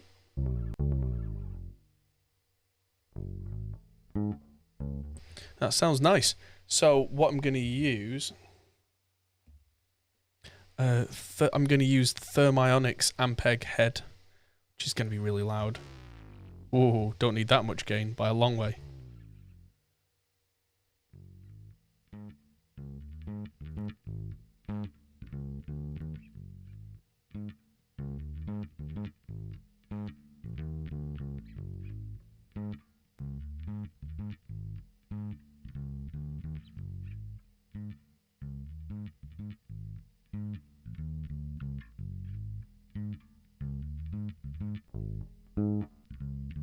Now that doesn't sound right at first, but that's because that's what an amp head sounds like without a cabinet. Ariana Grande engineered the vocals. Yes, it's funny, you can hear a certain player's tone. Yeah, I knew exactly who this was just from the sound of it. Fascinating. So, yeah, I've now got this Ampeg head, but without the accompanying cabinet, it's not going to sound right. So what I'm going to do is load up something that's suitably vintage, which would be... I'm going to get in the fridge, which is an Ampeg 8x10 with a Sennheiser 421 on the front of it. A little bit of overloading wall of sound.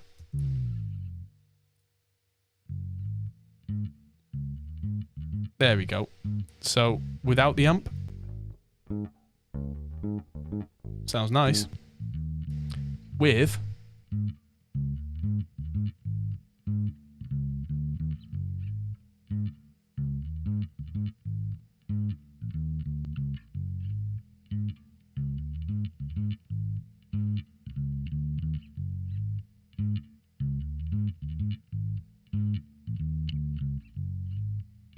there we go. So, yeah, completely clean.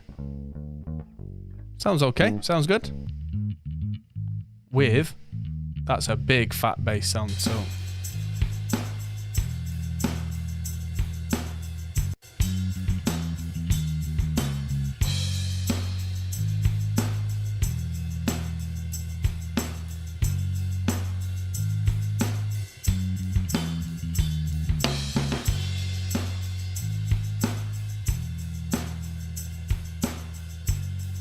Right, so I'm just going to copy over one of these virtual mix racks, which has our little setup going. Different group for this, just in case I want to change anything. And that's a good start. So I'm going to push the preamp on this, just because it gives me a bit more drive. Not distortion, but just a certain low-mid woolliness.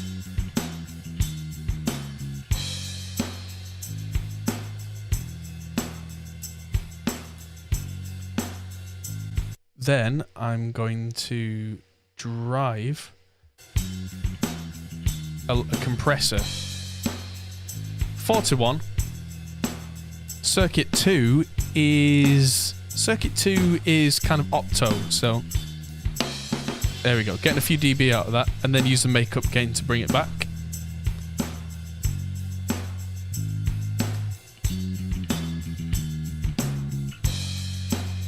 Just find that there's a bit much going on there.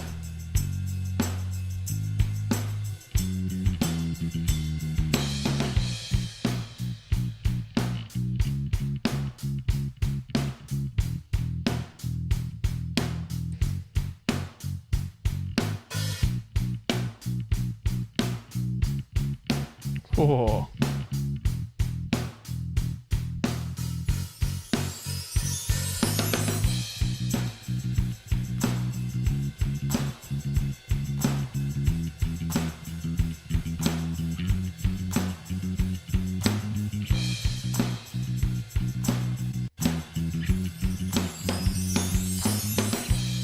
Let's bring these drums up.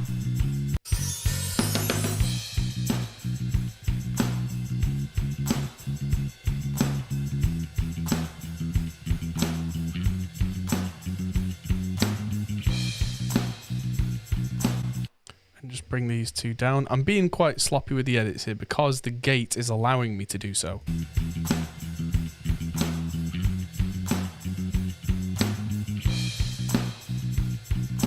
Hooray for gates. This kick seems a little soft now.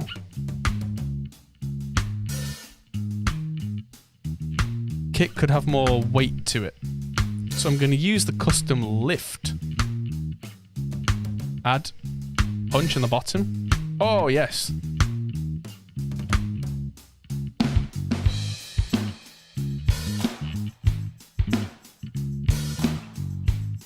Bit less low on that snare, I think.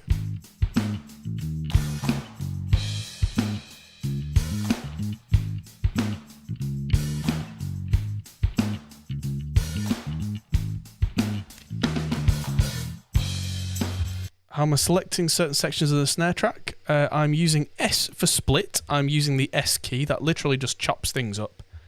And then I'm just using Control and click to select the bits that I want or don't want. Then when I've got them, I can drag the top of each WAV file to make it quieter or louder. You hit the limit, but if you hold down the Shift key, you can go above that limit so you can turn things up.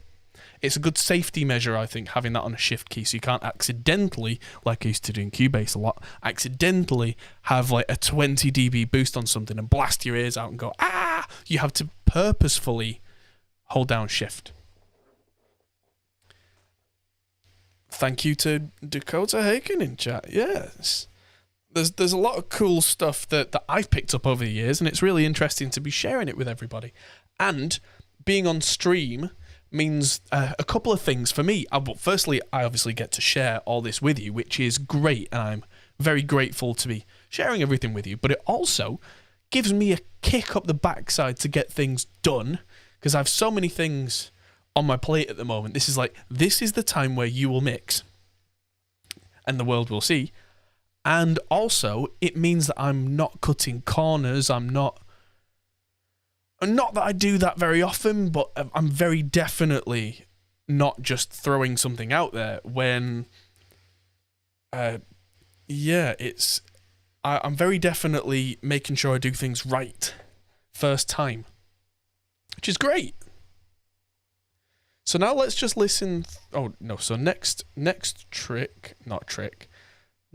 thing to do is load up all my effects. So at this point, I'm going to hit save. All these tracks to go. So there's so much to go, but once we've got the drums and bass, we can then find some guitar sounds. This should come together relatively quickly. Because it's already 20 to 10 at night, and I've got a lot to do tomorrow looking after the baby. So I'm going to kind of cheat. So I'm going to open a new project tab, and I'm going to open up something that I did recently. I'm going to open that song up by Aurora Project that we mixed last week. The mix tweaks came back from the band on this, and it wasn't much. It was basically turn up the mandolins a bit, maybe turn down the guitars a little to match, and bring out a couple of little features at little points. That was generally it. So I'm happy with that. I think I need to go and get myself another beer. But the reason I'm opening this up is... Oh, let's just have a listen. Make sure we're in the right kind of volume ballpark.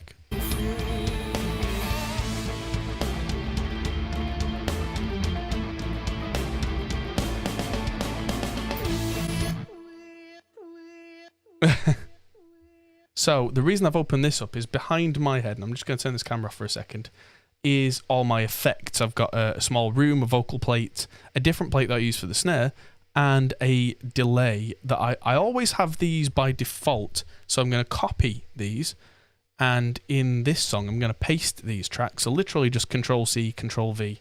Now they've appeared there. So I can now hit save on this and close this down.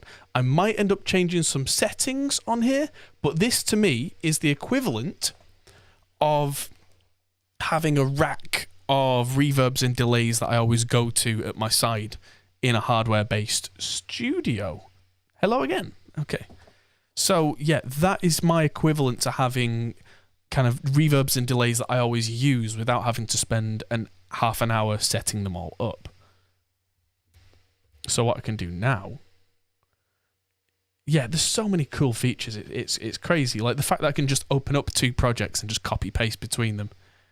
I always have bass going to the small room. That's way too much. But if I turn that way down,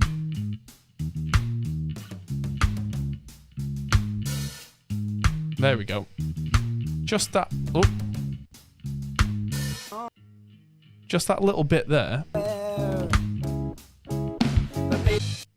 I might just turn the snare transient down a bit because that is absolutely... Yeah, cut and paste tracks, try that in Pro Tools, yeah. I'm going to send a little bit of the snare out to that room. Not a lot, just a little. I'm going to start with a 0 dB so you'll hear it absolutely too much. And just... Oh. I'm just going to mute all those tracks for now.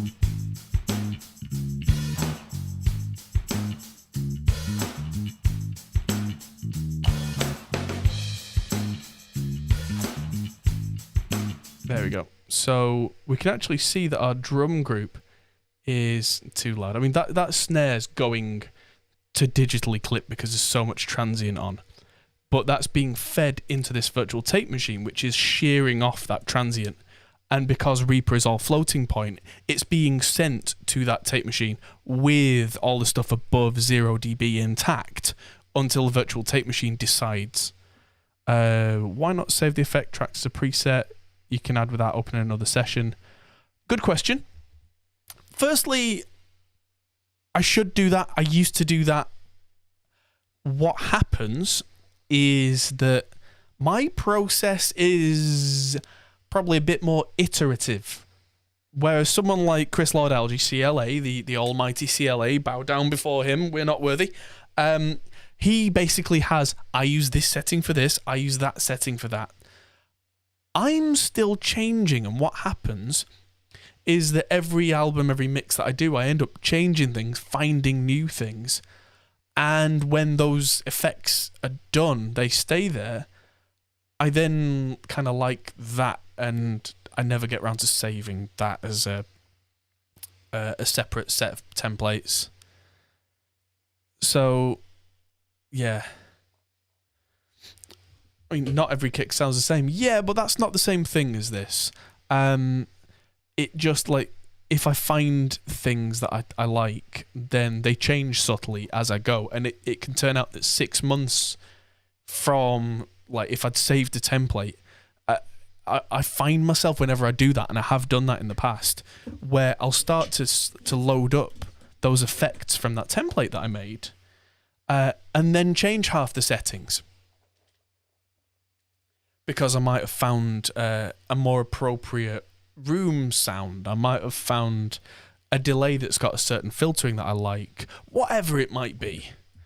And it might also be that I've got 4 or 5 different genres that I'm working in, where it turns out that I've changed the effects so much beyond recognition that for that genre they work. And it might be then that in a new project like this, I immediately am reminded of an old project sonically. And so I can literally then go, oh, well, this song, it's not the same as that song, but it reminds me of that song. What if I pull the effects and settings from that project and use that as the starting point? Not literally use that as this is what I'm going to use, but if that's my starting point, then I'm probably a lot closer than if I just had some default stock neutral down the line version and then spent loads of time desperately trying to find a sound. But that's just me. It's a personal thing. It's not something that's right or wrong. It's very much just kind of the way I've ended up. And it might change over time, and that's okay. So, where was I? We've got kick and we've got drums and bass. So, that's what I was doing. I turned up the drum group, and what I wanted to do was use a copy of Trimmer. He's Arnold, Arnold, Arnold Trimmer, more reliable than a garden strimmer.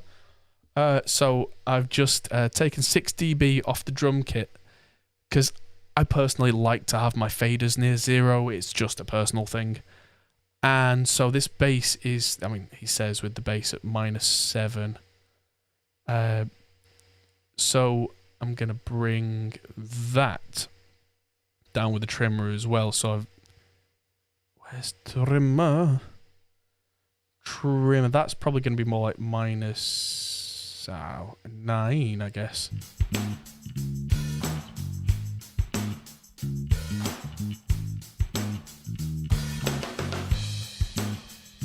And what's happening there is that the virtual channels and virtual mix buses are being hit quite hot, as if I was hitting an analog mixing desk quite loud, but then the trimmers are bringing the levels back down so that when everything adds together and hits true iron on the mix bus, we're not approaching clipping.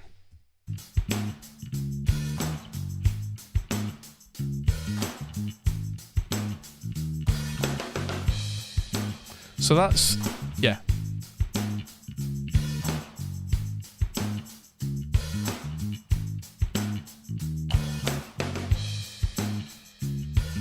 I can hear some fret click there. I probably don't need so much, mid and treble on this amp.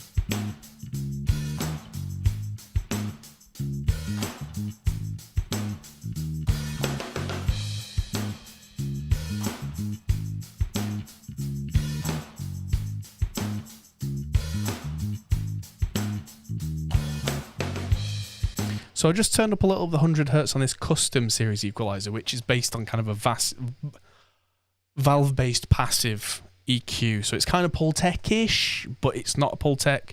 If you know anything about active and passive EQs like a Pultec are very gentle, very broad, don't tend to have any real standout kind of honking frequencies, which sometimes you want that, but sometimes you don't. And in this case, I just want a gentle bass lift.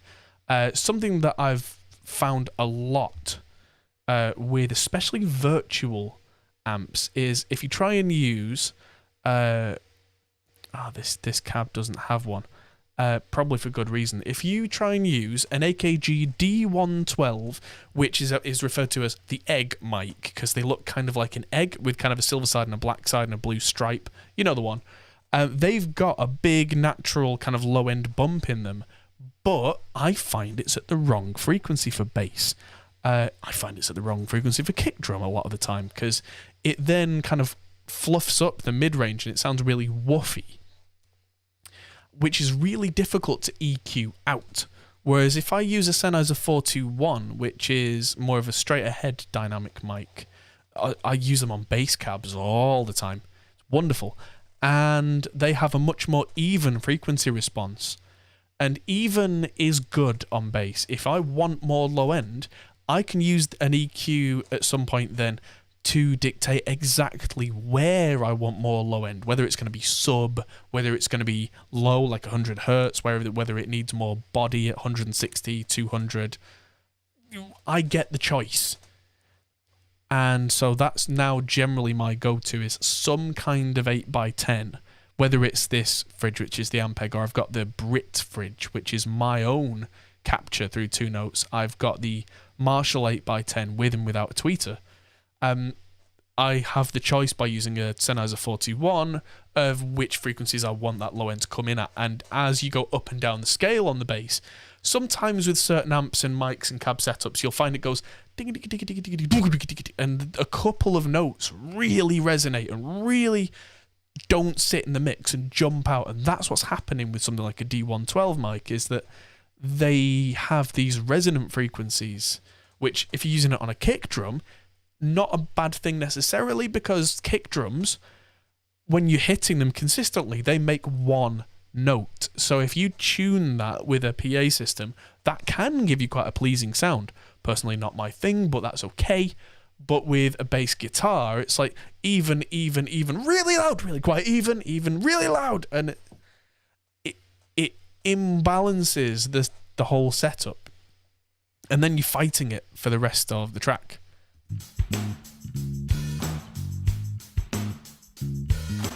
Related to that, if anyone was watching the 12-hour stream where I did the APY album and the revisions, I went back to it on Saturday because I'm a maniac, and because I listened to it in the car and went, oh god, and it turns out what had I done? I'd used a D112 on the bass. I changed it to a 421. Suddenly there wasn't enough low end, so I just raised the low end with an EQ a bit, and suddenly it was nice and even. Also, I changed the mids on the guitars a bit to have more low end, low mid. I might play you a bit of that near the end of the stream, but that mix is now, I consider it done now. It was subtly different from the mix and master that you guys all heard. It's not a million miles away, but now it really explodes out the speakers at you. So that's something to talk about later, because I'm getting way off track.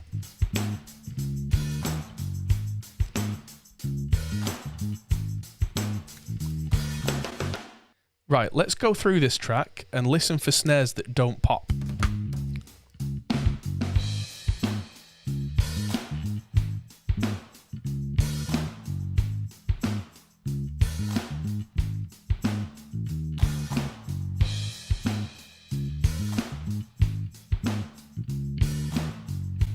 Turn the mixer off so I can see better. Again, when I'm in the studio, I do this across 2 screens. So I've got this whole mixer thing here over on screen 2. So I've usually got way more screen space. I'm going to make my face a little bit smaller as well.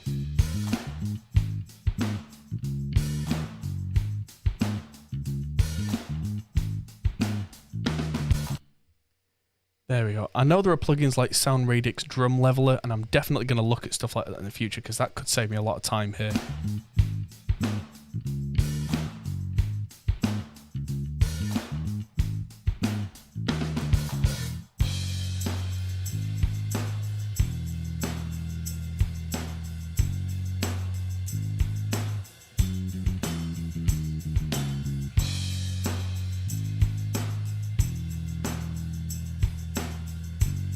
None of this is hitting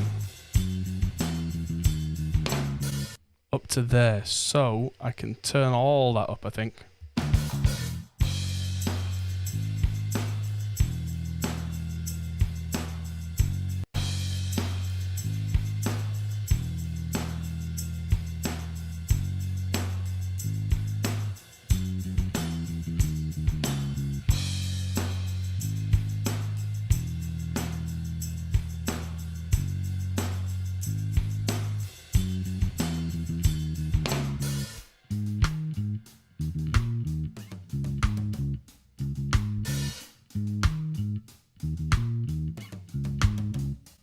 Okay, those toms sound anemic AF.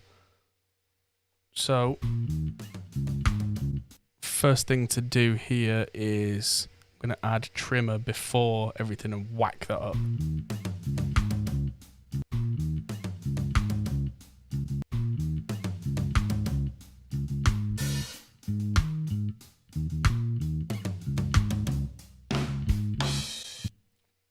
less.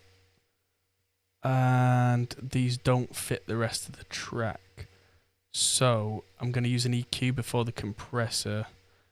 Push some low end on him. And I'm just going to filter off a lot of top end. Because they don't need a super open clickiness. Now they do sound like they stick out of the mix a little bit at this point. They are quite hard panned. But I'm sure once there's a million guitars in, that'll suddenly need that space on the sides.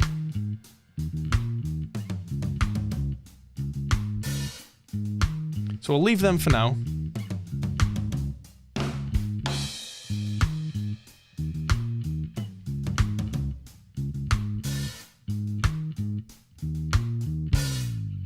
Three. That's weird where the silencers detected a little bit of noise.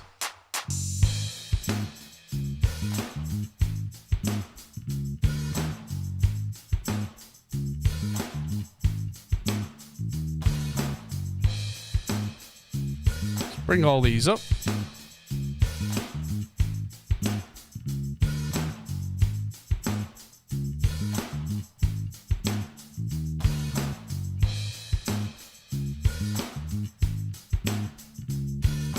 Right, so those three and those three need to come up, but that one in between really had a crack on it. Duh.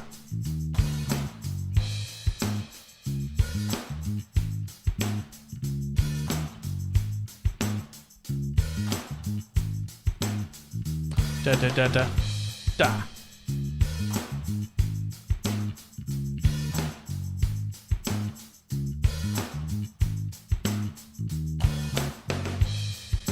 Those two, those and those.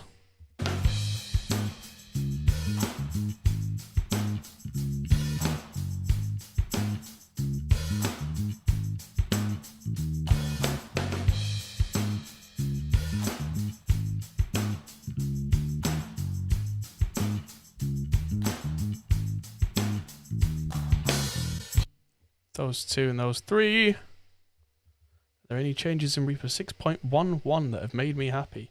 There is one that I talked about right at the start of the stream, but you may have missed, which is the new color controls in the track adjuster. So under options, themes, there's theme adjuster / color controls.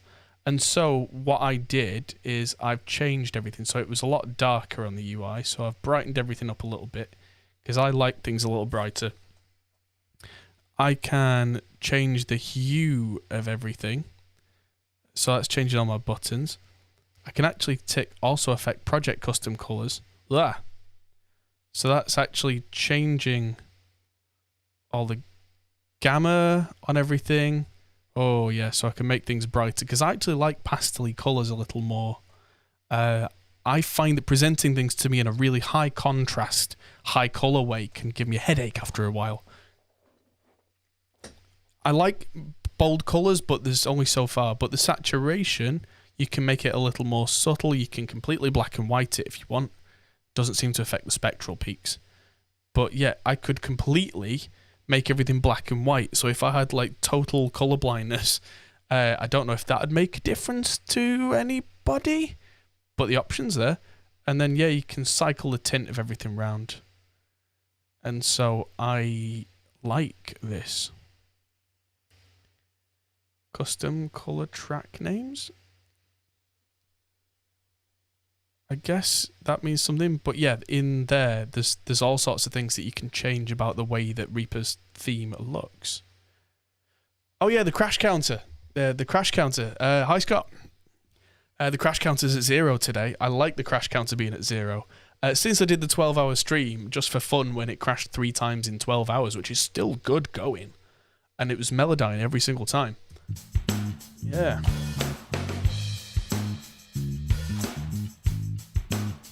So those need more on them, even though they look like they don't.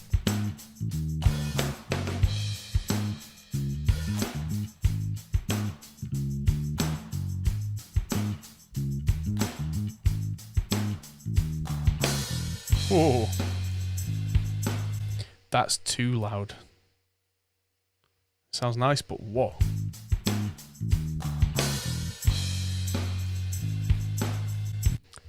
So Scott can count the number of times Reaper's crashed since 2013. Scott, I'm guessing, doesn't use Melodyne. And I could say the same thing. Reaper on its own has pretty much never crashed on me, but there are certain plugins that are very fickle. And those certain plugins, when they want to crash, they take whatever DAW they're in with it, whether it's Cubase, Pro Tools, whatever.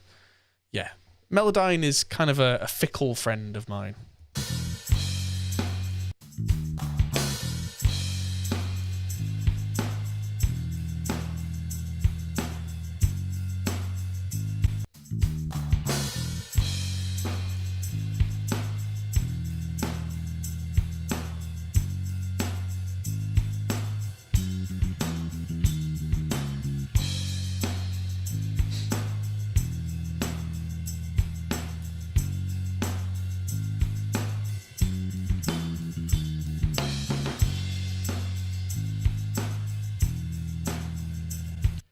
Yeah, Scott doesn't work in stuff where the vocals need tuning because it's all blah blah blah blah blah blah blah blah blah.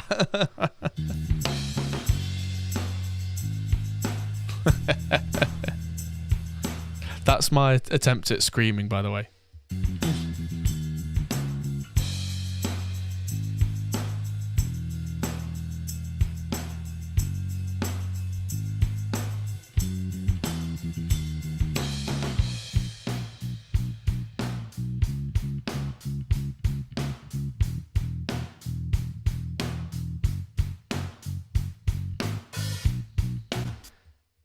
Do need to go and watch that Zen and the Art of Screaming DVD at some point, because I would quite like to be able to do heavy scream vocals, but because I learned how to do like all the big rock operatic stuff.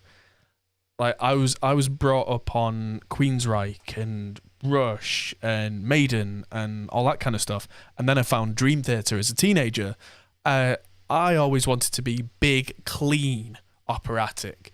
And then I was also a big Slipknot fan, but didn't really pursue that vocally. And then when I tried it, I was like, and so I was like, right, not doing that.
Oh, I can...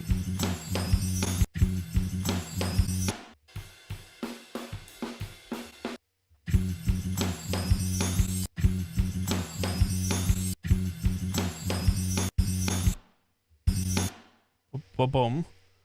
What is ba-bum?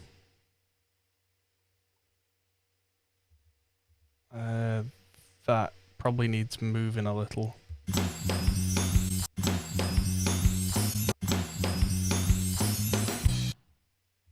How would I mic those chimes? Well, seeing as though they were sent to me, I don't have much of a choice, but if I was going to mic up a set of chimes, it depends what I'm going for.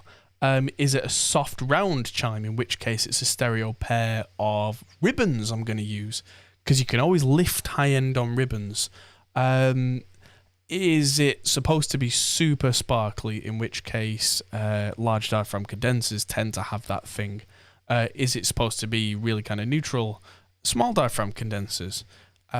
Probably not dynamics. Yeah. Oh.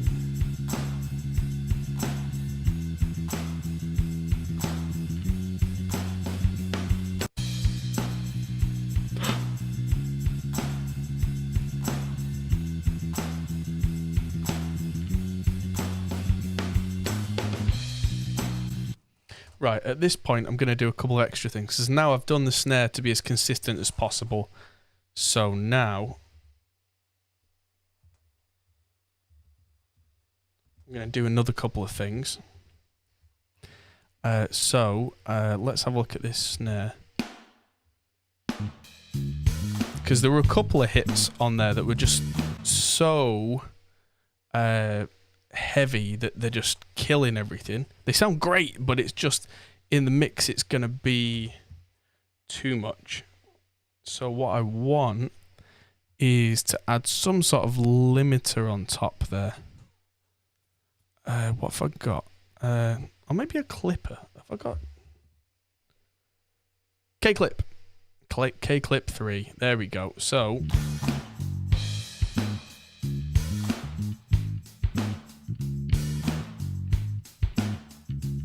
I'm going to link the in and outs.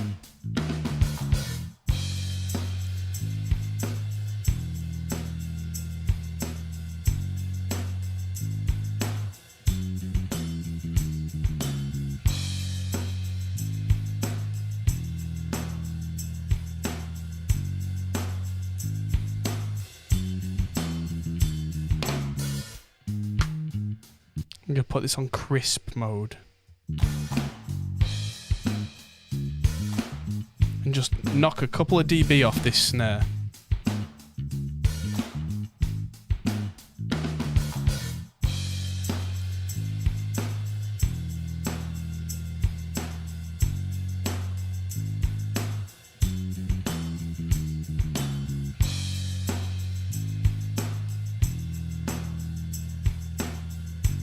Okay, so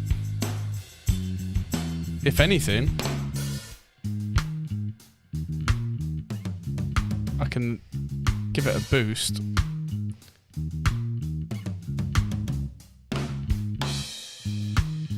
And this is just limiting everything.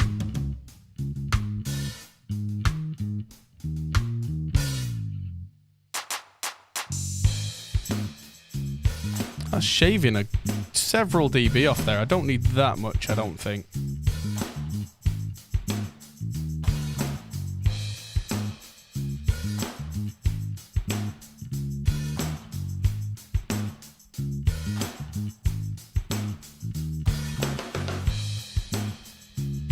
Yeah, that's nice.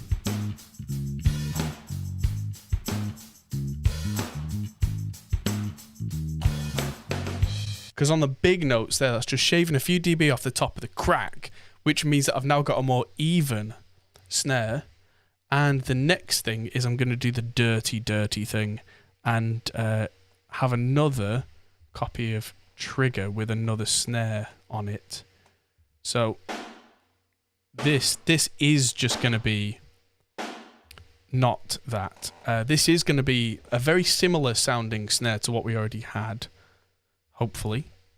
Let's see with audition mode on what we get. See what the Dream Theater snare sounds like.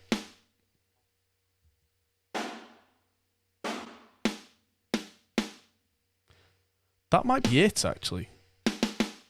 And what I want to do is have this so that it literally, no matter how hard it gets hit, as long as it triggers properly.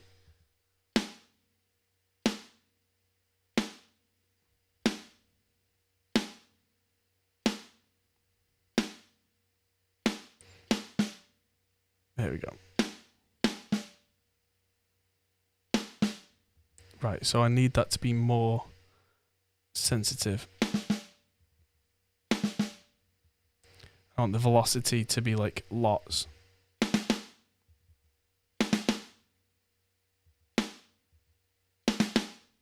Yeah, I literally want this to be a terrible machine gun.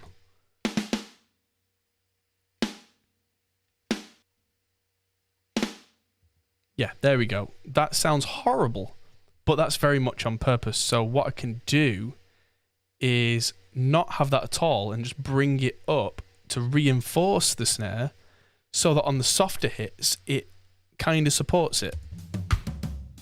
So obviously I'm going to have to turn it off on these sections. Let's bring it in.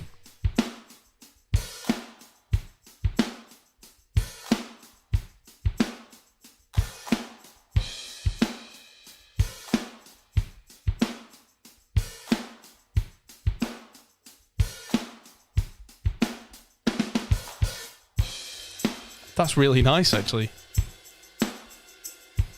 Because it is very similar to the original snare, but because I've ironed out all the dynamics of the original snare get kept on top of that.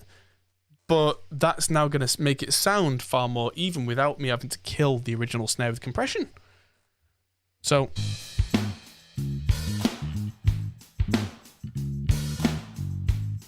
how about that?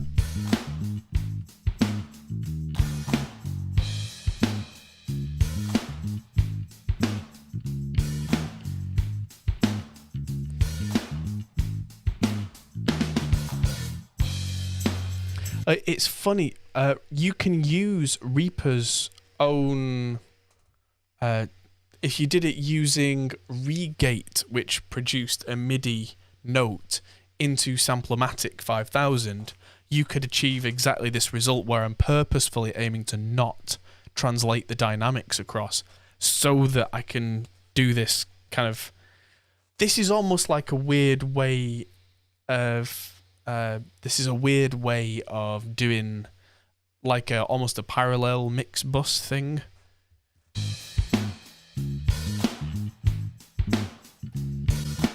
Now the real fun begins.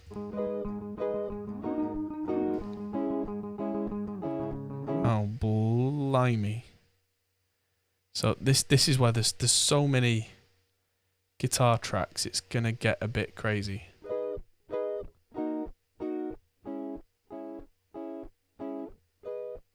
So it looks like one's louder than the other for some reason.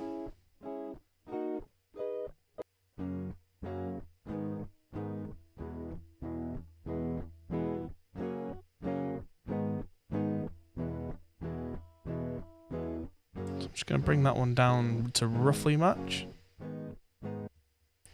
Just so that when I use these amp settings, this sounds very Ricky.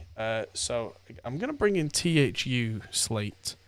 No, these are electric guitars. I know, Ricky. If you wanted to use an acoustic, you would have used an acoustic.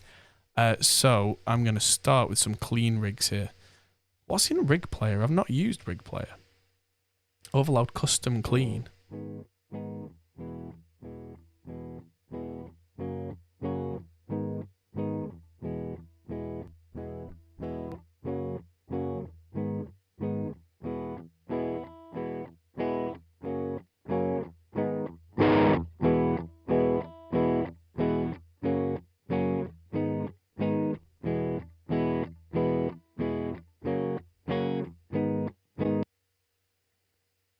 Yeah, let's try a Plexi. Nope.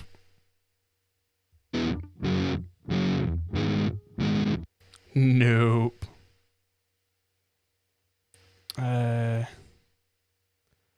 Right, sod this. Clean guitar, jangly, foxy rhythm.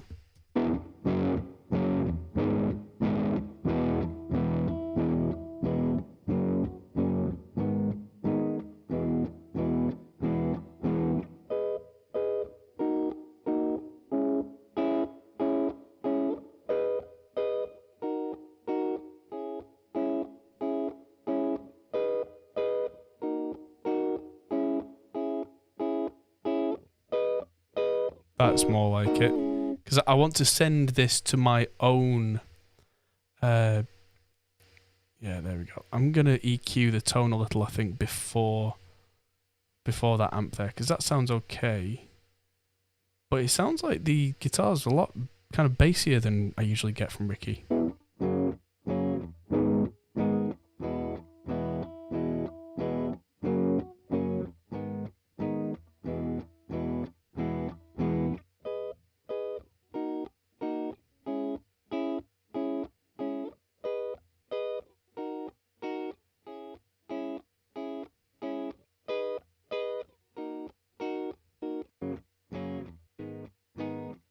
There we go.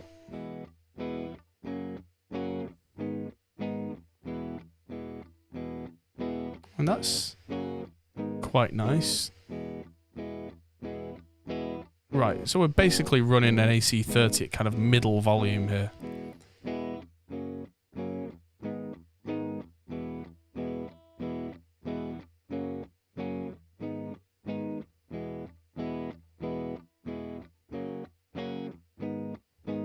That sounds reasonable, so I'm going to copy this to the other guitar track and then try them both together.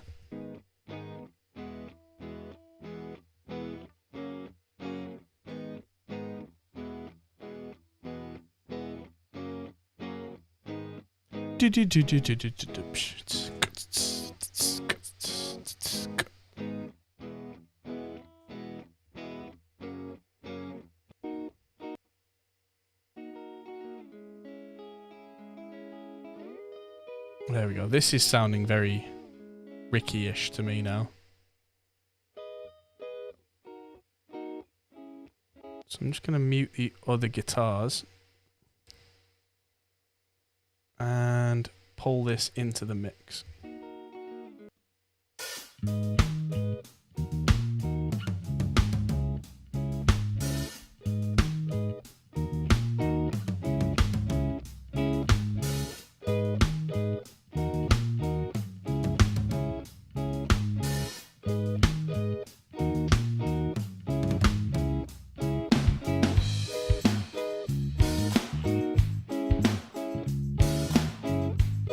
Right, so I'm going to subgroup these two guitars just to throw a couple of things on. Probably just an EQ.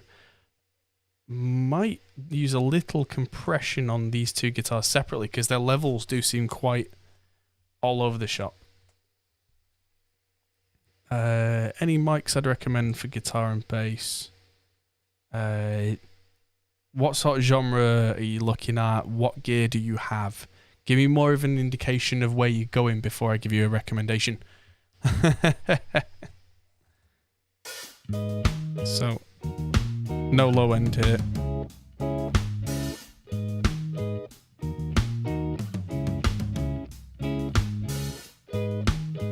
There we go. And I'm just going to use a virtual mix rack on each of these guitars with a 401. So it's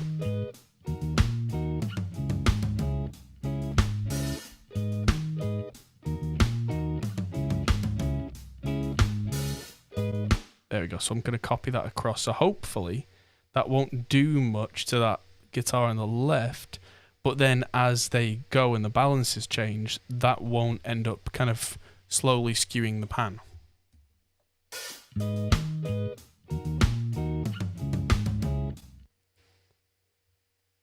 Modern rock and alternative. That's not gear though. Let's talk gear. What do you have?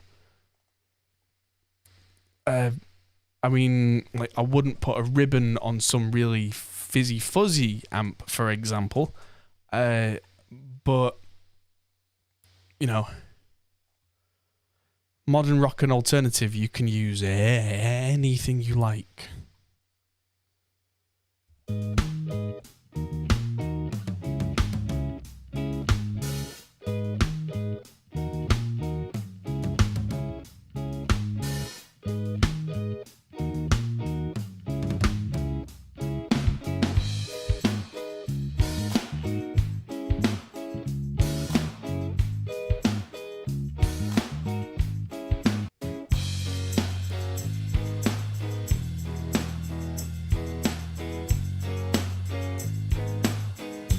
There we go. I've really taken a lot of low end out of this guitar now.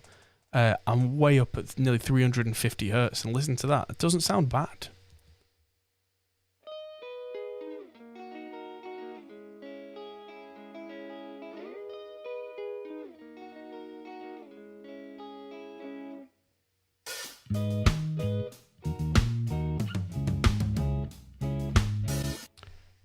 Right, so an AC15. So that's going to probably want some definition out of it. 57's decent on an AC15, but if you really want to pull some detail out of it in terms of low end and top end, get yourself a small diaphragm condenser of some kind. Like, find what you can that's affordable. Let's say, I'm trying to think in terms of affordable.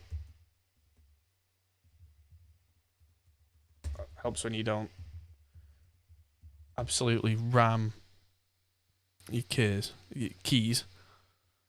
Brain no work. Blah. Cheap. Thinking about it, yeah. I mean, how much did an SE8 set cost?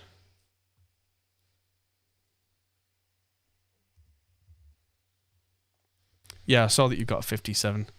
609s sound kind of boring and flat, especially on something like an AC15 for me. Let's have a look. I don't know if you can get these as not a pair. It's like my ultimate mic locker. It has a 57 in. Personally, I don't like the sound of an SM57, but generally they do kind of work. Rhythm guitars low in the mix. Okay.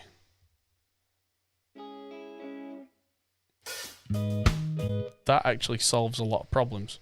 That's fine. I'll start by turning them down then.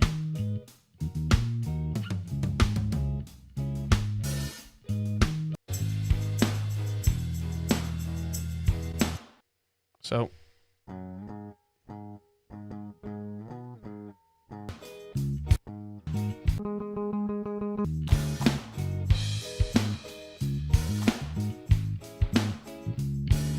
well, there you go. Another viewer used an Audio Technica. So I'm guessing that the AT2020, because I'm not ultra familiar with the AT range. Let me just search that. If that's one of their, low end large diaphragms. Yeah, that could work perfectly well. Yeah. Basically, just buy something else. Something that's not a dynamic. Because you already have dynamics. You have a very characterful dynamic in an SM57, and you have a very plain Jane boring dynamic in the 609, which can be really useful if that's the sound you need. I'm not putting the 609 down. Sometimes you don't want spiky and present. Yeah,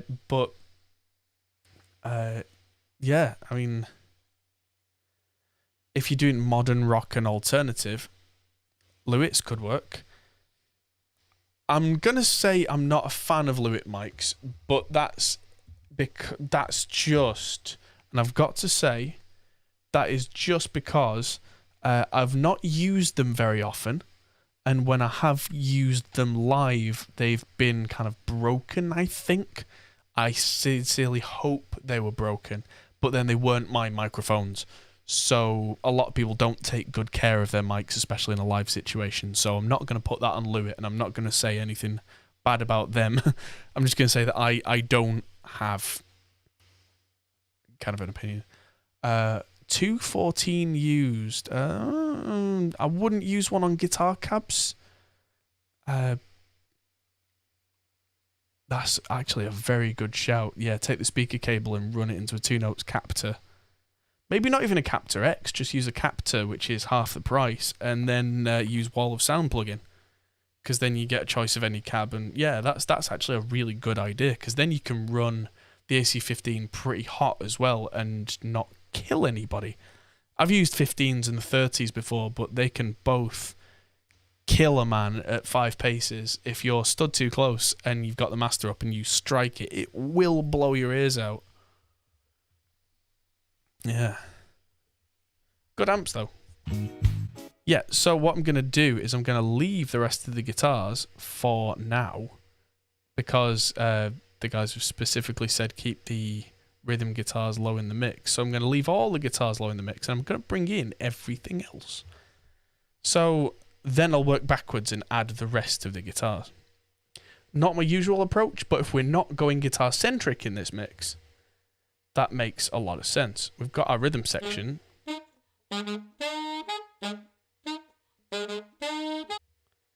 So let's try panning all of these.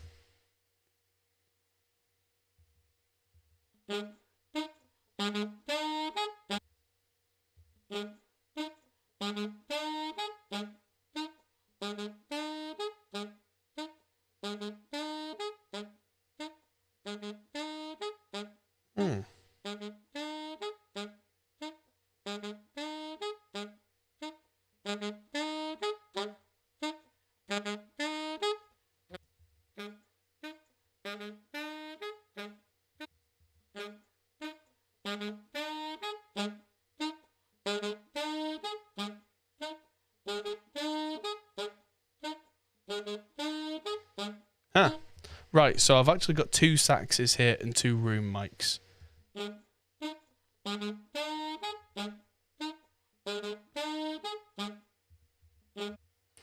That's a cool sound. So I'm going to bring in good old virtual mix rack, because I use it all the flipping time. I know it's starting to get like, oh, not that again. But we've decided on kind of a general theme. The general theme is running into New York and running out of the group on Mixbus USA.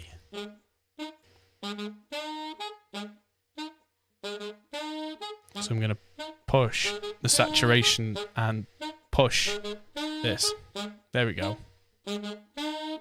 Without. With. So it is a bit louder, but more than anything, this is really starting to crunch and grit up, which I find that saxes benefit from a little bit of distortion. It helps them cut through a mix without just being overly loud or being overly bright and overly harsh. There are certain things, you don't want to do with saxes.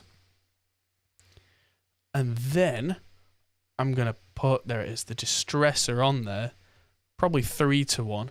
Not to do much in this case, but just so that I can... There we go. Just shave the tops off, just to keep it a bit more rounded. Let's try this in the mix. It looks like these separate files don't need any processing, so I'm just going to work on the group on the sax. And they don't need any reverb by the sound of it, because they've already got their own room mics.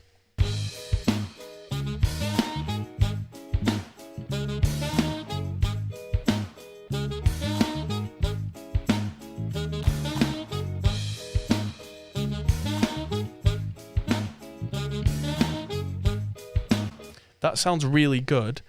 Almost a little too natural.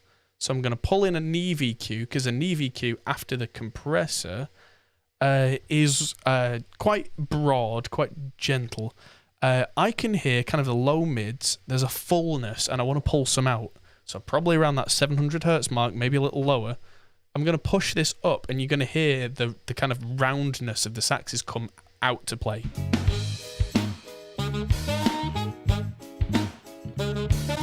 So this is going to sound bad, but I want to get rid of some of that, just because from a mix perspective, I need my space back.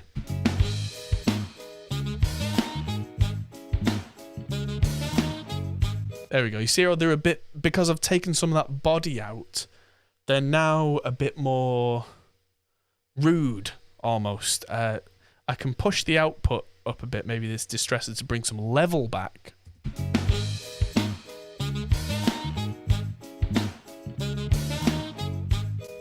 I do not have an affiliate link for Slate. I don't think they do affiliate links. I'll ask. I am a big proponent of the Slate stuff, but genuinely it's because I like it and I use it all the time. I mean, even if I am an affiliate on stuff, I wouldn't recommend stuff to you unless I genuinely wanted it, liked it, used it. But I'm not in this case. Yeah, look, I'm not paid by the people who make Reaper. I'm not paid by Slate. I'm not paid by anybody on this list. Yeah. I'm not paid by many people, to be honest. That's always a good thing. Yeah. Kazrog, not paid. Slate, not paid. I've bought all of that stuff. I pay every month for Slate. Actually, no, I pay every year for Slate now, but same thing. It's all Slate. And then there's Sound Toys Echo Boy, and I bought all the Sound Toys stuff. But yeah.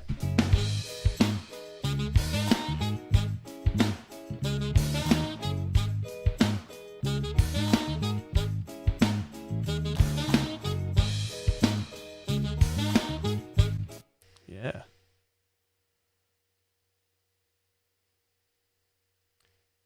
Right, so here's a little trick that I'm going to use on the sax and probably on some other tracks in this as well. I can feel this song needing a slapback delay.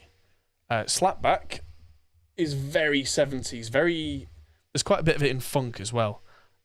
So I'm going to use... I'm going to get rid of that Reaper EQ on this. You can't even see this. 1 second. I've made a channel right at the end called Slapback, and I've put a copy of Echo Boy on it. And what we're going to do is we're going to send that sax group over to this, and it's going to sound wrong at first. I'm going to solo the slapback delay and the echo.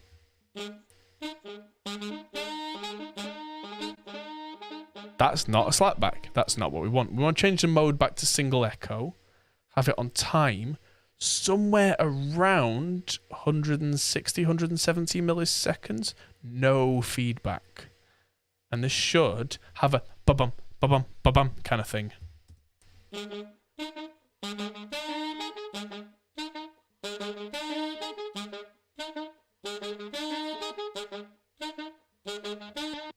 Huh.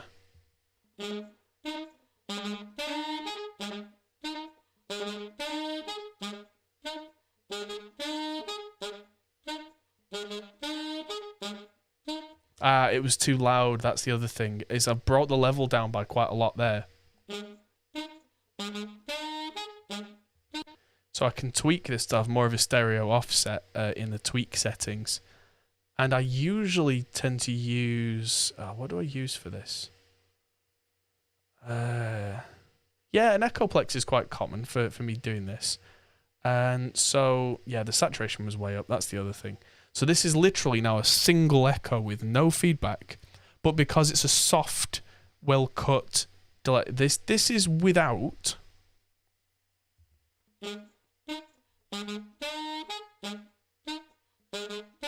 And this is with.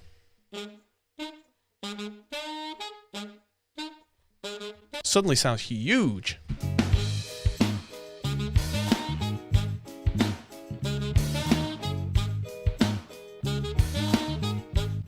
Gonna add a little bit of 1.6K to these saxes just to poke them out in the mids. And the little top. Probably go down a bit in volume now.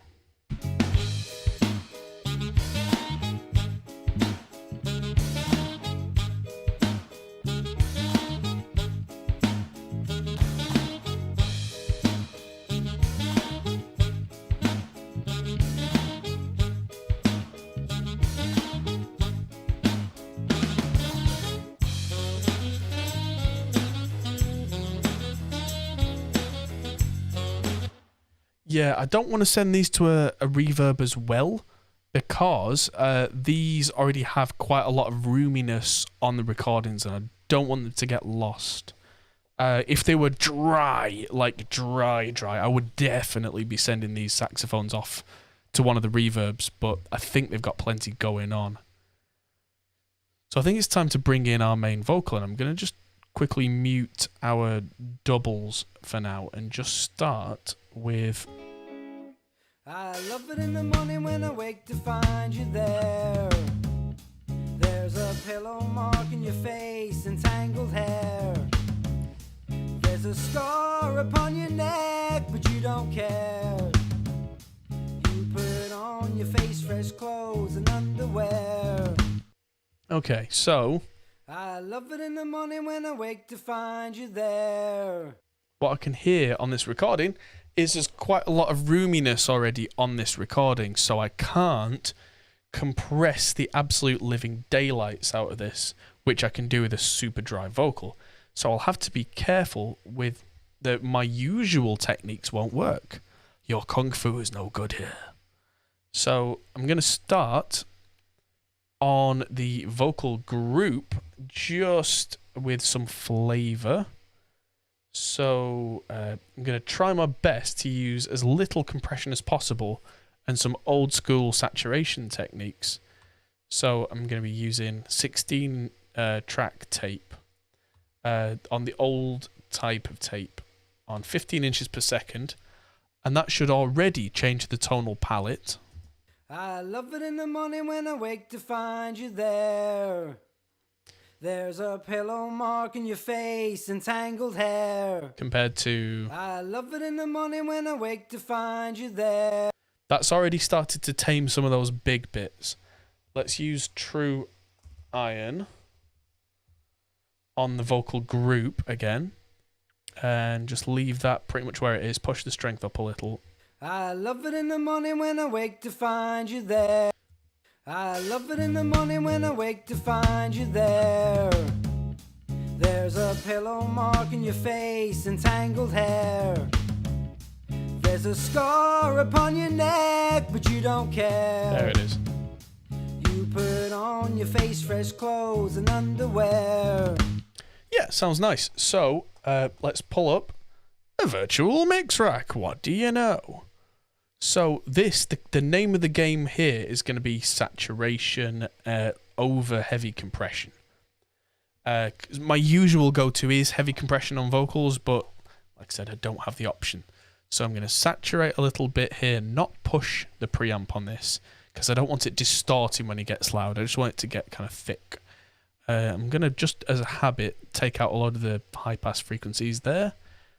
Just because I can, and just in case there's any like stand knocking or anything. And so that's a good start. Next, I'm definitely going to want an SSL EQ in here because there's a boxiness in the low mids that I want to fix. I love it in the morning when I wake to find you there. There it is. I just hit 800 hertz there on that green band, and when he sings certain notes, suddenly it's jumping at us. I've added 6 dB, and that sounds like I've added 20. I love it in the morning when I wake to find you there. So that's our culprit. So I can take a good couple of dB out here, and suddenly this will sound a lot less boxy. I love it in the morning when I wake to find you there. A little more. I love it in the morning when I wake to find you there. There's a pillow mark in your face and tangled hair. There's a scar upon your neck, but you don't care. Getting there. Okay, so the high end sounds relatively even. Low end could do with a little richness, but we'll do that in a minute.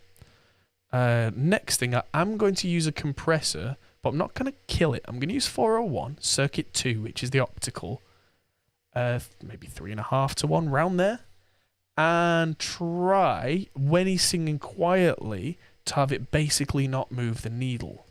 I love it in the morning when I wake to find you there. So I'm pulling it back until I can just see it switch. Mark in your face and tangled hair. And watch the big notes do this. There's a scar upon your neck, but you don't care. How about that?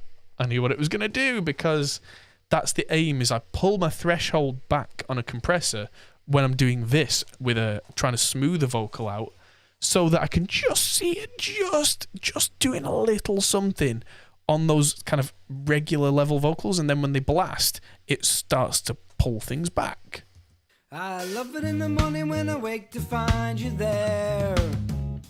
There's a pillow mark in your face and tangled hair. There's a scar upon your neck, but you don't care. Okay, so I'm going to pull in Revival here, because that's really good at making low end thicker using a kind of behind the scenes parallel technique, without me just having to pull up a frequency band, which can bring with it all sorts of problems, especially on a vocal like this that's got what I might call a compromised recording situation. I love it in the morning when I wake to find you there. There's a pillow mark in your face and tangled hair. Okay, so that's getting there. Now I'm going to pull up this new re-EQ afterwards because I can hear a couple of problem frequencies somewhere in the upper mids, which I can get very specific with by having a very sharp Q, probably a Q of around 3, I don't know. Let's turn it off for a minute. And I love it in the morning when I wake to find you there. There's a pillow mark in your face and it's not on, come on. I love it in the morning when I wake to find you there. There? There's a pillow mark in your face and tangled hair. Oh, that's it. So if I just pull a few dB out there. I love it in the morning when I wake to find you there. There's a pillow mark in your face and tangled hair. There's a similar something lower down. I love it in the morning when I wake to find you there. There. There's a pillow mark in your face and tangled hair. There's a scar upon your neck, but you don't care. You put on your face fresh clothes and underwear. Nice. So the whole thing's a little too loud now. I'll pull it down by a couple of dB. And I'm just going to send this whole vocal group to that slap back and listen to this suddenly come to life. I love it in the morning when I wake to find you there. There's a pillow mark in your face and tangled hair. There's a scar upon your neck, but you don't care. You put on your face fresh clothes and underwear. But baby, when the dark falls, you're a striking sight. I see a different side to you than in daylight. You pour a gin and wear a grin to get you through the N-I-G-H-T. But baby, when the dark falls, you're a striking sight. I see a different side to you than in daylight. You pour a gin and wear a grin to get you through the N-I-G-H-T. But the gin, it knows you better than I do. I love you, oh, I swear it's true. The gin, it knows you better than I could do. It knows you better than I do. I love you. Right, so I just copied all the settings across there. This section entitled Rap, I would imagine, is going to be a little different stylistically, but because we've got so many tracks here, we can just play around. You're a striking sight. Gin. We love the gin. We love the gin. We love the gin. We love the gin. We love the gin. We love the gin. We love the gin. We love the gin. We love the gin. Okay. You're a striking sight. I see a different side to you than in daylight. You. So I've just copied the settings across all of these so far, and what I'm going to start doing now is if I copy this lot over from the rap to this double vocal. A striking sight. I see a different side to you than in daylight. You pour a gin and wear a grin to get you through. So that sounds kind of messy because there's two vocals doing the same thing. So this is where we can get quite clever. So I'm going to add in another EQ on the second vocal. Butterworth low cut. Really go with hammer and tongs at scooping out all this low end. Really, probably about this far up. A striking sight. I see a different side to you than in daylight. You pour a gin and wear a grin to get you through. And another band that's just a broadband mid cut on the second vocal. A striking sight. I see a different side to you than in daylight. You pour a gin and wear a grin to get you through. So that's vocal 2. The dark falls, you're a striking sight. I see a different side to you than in daylight. You pour. Because now our focus is far more mid-based. But this is where it gets clever. I like to use... there are different plugins that I use, depends on what I'm feeling on the day. But today I'm going to use Micro Shift from Soundtoys. And this, on the second vocal, you'll hear it as soon as I hit play. One side has a pitch that's very slightly higher, and one side has a pitch that is very slightly lower, like by a couple of cents. And it does this thing that makes it sound massive and stereo, and that does this. The dark for sure a striking sight. I see a different side to you than in their light. You origin and we're going to get you through the NIGHT. But baby, when the dark for sure a striking sight, I see a different side to you than in their light. You origin and we're going to get you through. That's one vocal. The dark for sure a striking sight. I see a different side to you than in their light. You origin and we're going to get you through the NIGHT. Now, if I put that underneath the other vocal, but baby, when the dark for sure a striking sight, I see a different side to you than in their light. You so it's just one vocal. But baby, when the dark for sure a striking sight, I see a different side to you than in their light. And with the one with micro shift underneath. But baby, when the dark for sure a striking sight, I see a different side to you than in their light. You origin and we're going to get you through the NIGHT. But baby, when the dark... So where I'm just going to take the output down by a dB so we don't get a clip, because we're starting to push the output a little now. Yeah, so re-EQ, very clever. Very nice indeed. And yeah, it's got all sorts of cool little stuff, especially this set of choices there. That's such a nice set of choices. And that is with the micro shift. That's how I do loads of vocals a lot of the time. In fact, almost all of the time, because if I've got two copies, not copy paste, but two vocals that are the same part doubled up, I can do this micro shifty thing with one, so it sticks out at the sides, but it's balanced left and right and really jumps out the speakers at me. But it's sat underneath the main vocal, which is still completely centered. And if you were to collapse the mix to mono, because it's centered and doesn't have any stereo processing on, it's still right there. It's still the center of the focus. It's still got all of that focus right in the middle. And so that's why, I mean, if I turn the slap back off for a minute, this is our rap. Sight, I see a different side to you than in their light. You origin and we're going to get, which is right down the middle, and then our micro shifted one.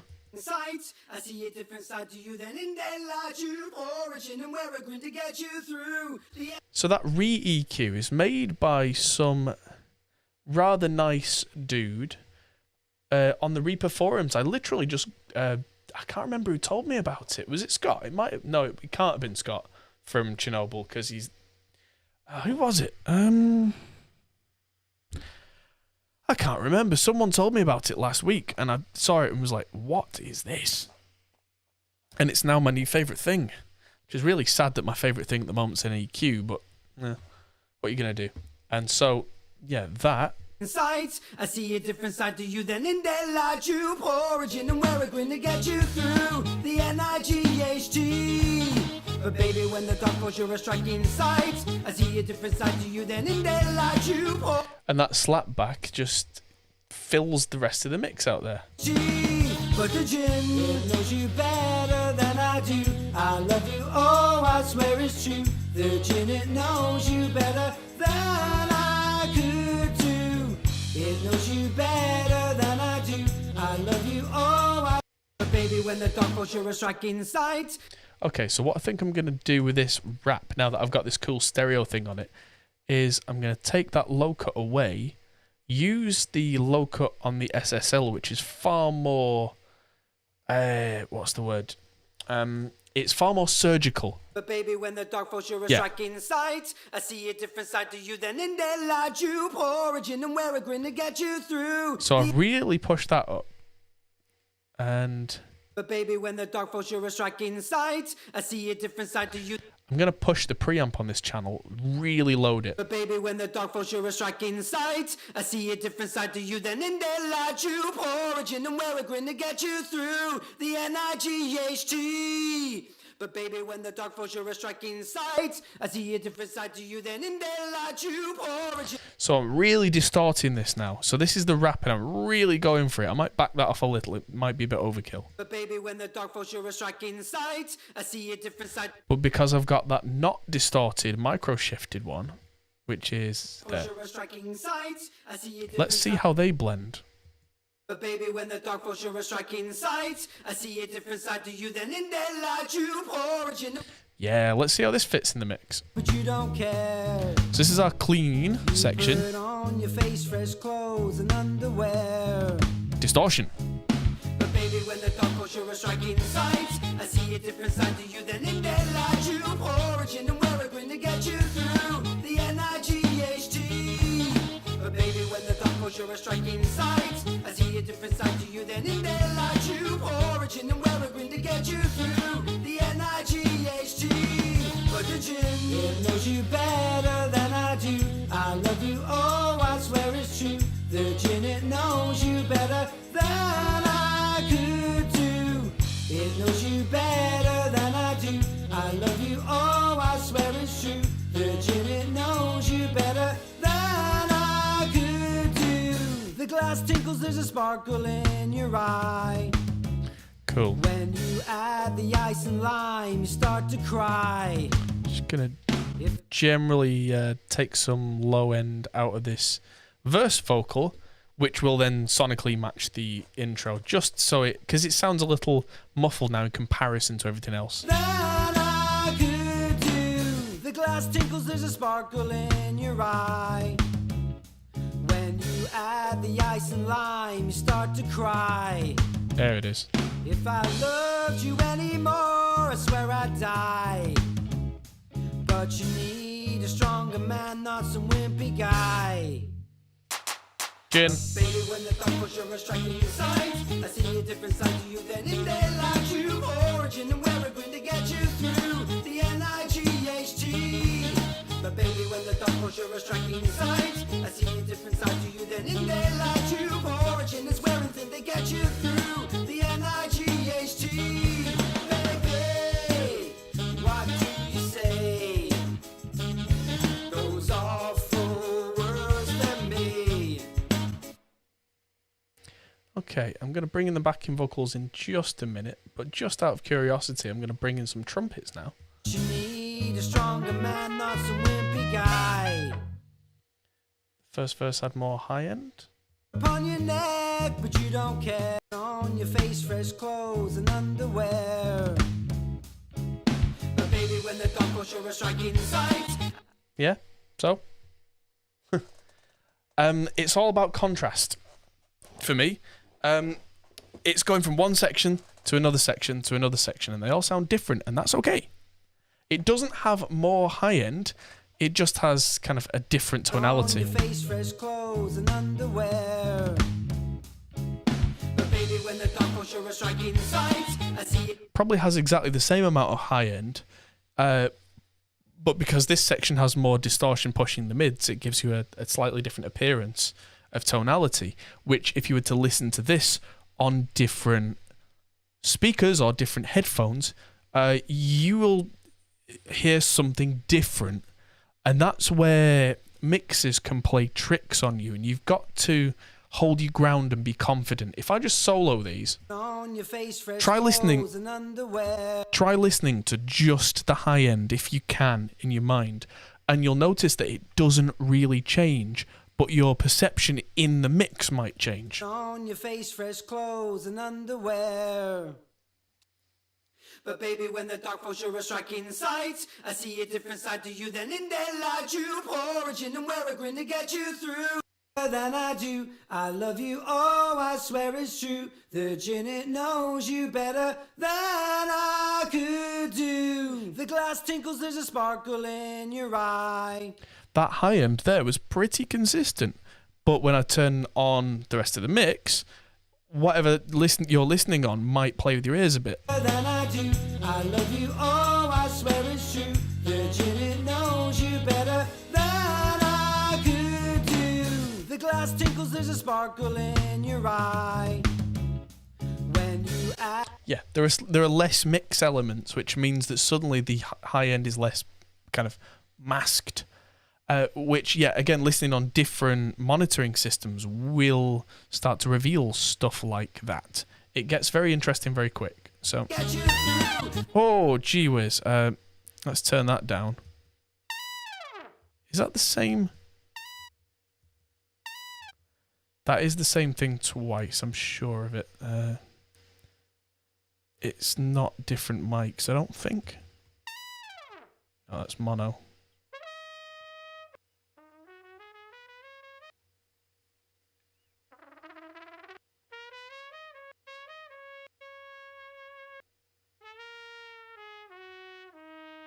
Right, so for some reason we have two trumpets. They are the same thing, so one can go. Also means we don't need a group for the trumpets. We can just have... let's just move them up. Saves us a track. Doesn't really save us any processing power on anything modern, but... Okay, so this is going to need a very similar type of EQing by the sound of it to our vocal.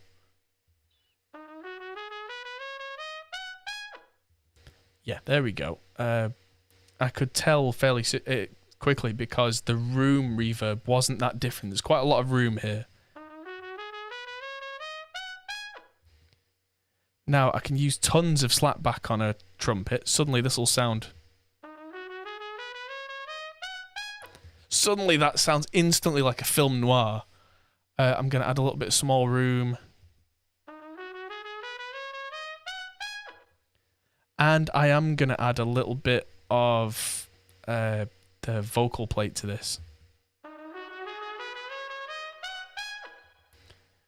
And I'm going to open that re-EQ up and really scoop out those low mids on this trumpet. Oh, it changes. I didn't know it changed colour on different frequency bands. That's nice.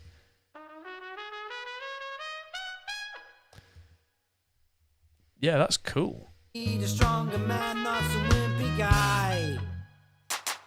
But baby was awful worse than me. Oh, did I do something to screw up the trumpets by accident? Probably did. Yeah, I'm a numpty. If you select things and try and edit them all at the same time, that happens. And if you're a complete idiot, that happens. So... Need a stronger man, not some wimpy guy.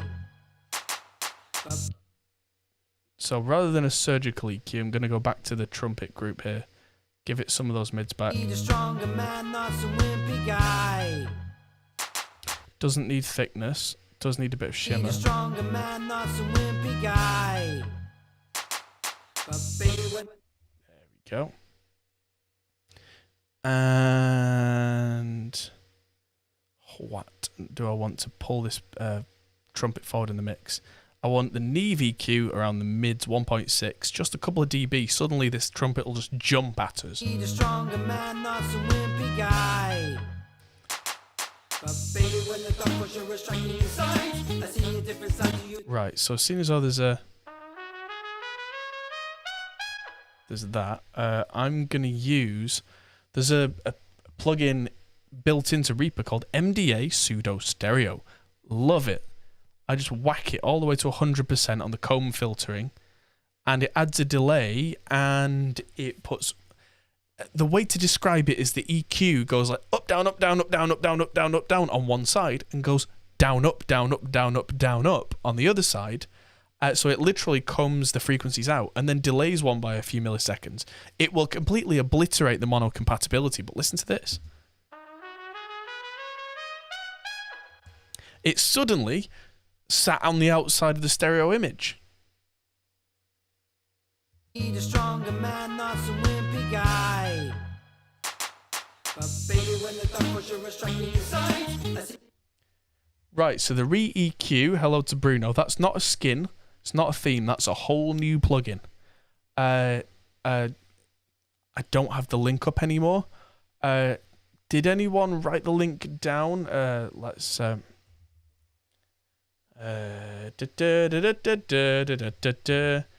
You go to this link that I've just put in chat and download that for Reaper, and it's got all sorts of very clever features in. This thing can do mid, side, left and right concurrently in the same thing. It may be, Jay, that putting links in Twitch chat causes some sort of nope. I don't know. It doesn't have a dynamic EQ, unfortunately, but you know, it's free, so I wish it had dynamic EQ. But then I already have dynamic EQs in things like I've got Ozone's dynamic EQ, but that's not cheap. I will admit that. I got Ozone as a relatively early adopter. I think I was Ozone 5 first time I got Ozone. Because throws it in the bin.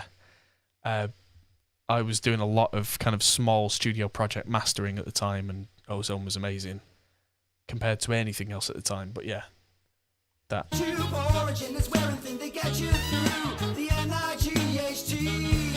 Those are full words for me. One of the really cool things for me about that MDA pseudo stereo is because all the frequencies are comb filtered. If somebody slowly plays a scale on an instrument, it goes left, right, left, right, left, right, because different notes are on different sides of that comb EQ. So you can actually hear this trumpet here. Sounds like it's coming from the left. Those are full words for me. But then near the end on a different note, it's coming more from the right. Absolutely amazing. We love the gin.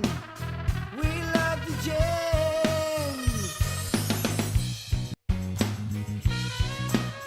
We love the gin. We love the gin. We love the gin.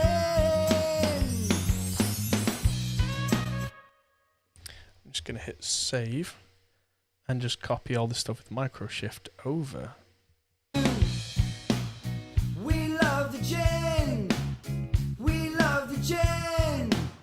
We love the gin. We love the gin. We love the gin. We love the gin. We love the gin. We love the gin. We love the gin. Right, so I think this is an appropriate point for me, and this is going to be disappointing, I know, but I think I'm going to bring tonight's stream to a close because this is too much work for me to do in one sitting, because there's all these backing vocals to add. There's this whole gang group to work on.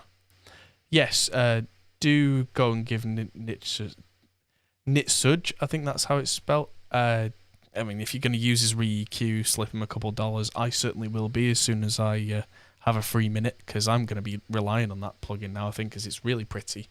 And for the price of nothing, I mean, yeah, a little bit of a donation. Yeah, I've got all these. That's all gang vocals. That's all backing vocals. They're all guitars that I've not added in yet.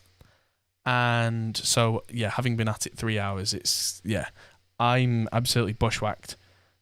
So we're going to carry this on tomorrow night, 8 p.m. UK time, and get this mix finished and then move on to the next song, which is called Happiness. And I'll be playing bass on that as well. TDR Nova EQ is a free dynamic EQ. That's worth knowing. Thank you very much, Musa. And so, yes, if I get some time during the day, I'm going to be updating my intro screen and outro screen. I'm going to be doing a lot of After Effects animation this week in free time, because I'm now going to be looking after Ivy for the next 4 days, because my partner's back to work full time and the nursery hasn't opened yet. So I'll be mixing in the evenings, and I'll be not babysitting, but, looking after my daughter during the day. So this is why this is part 1. I've got 2 songs that I've been sent all the files for this album by Banana Ranch. Possible to have a mouse tracking thing. I'll look into it. I'll have a look. I don't see why not. I'll have a look. And yeah, okay, yeah, I'll have a look round. Because I'm not using something like ScreenFlow for obvious reasons. This setup with things like the chat, and it's going to be getting more complex as we go on. I'm going to add a banner and some other clever stuff as we go. So yeah, I'll look into that, because that would make sense. But for now, this is me signing off until tomorrow. So if you feel like it, whatever your time zone is right now, take 3 hours away. That's the time I'm going to be streaming tomorrow, 8 p.m. UK time. So if you're not already part of our Discord, join the Discord, because we're going to be talking about all sorts of stuff during the days. And maybe consider checking us out on Patreon as well. So thank you, everybody. It's been a pleasure. And I will see you in the morning. Goodbye. Thanks for watching, guys. If you enjoyed this, feel free to check out our other videos, as you can find here, or check out our Facebook and Twitter, or our Patreon page, which helps us to make more videos like this. Thanks for watching, and we'll see you in the next video.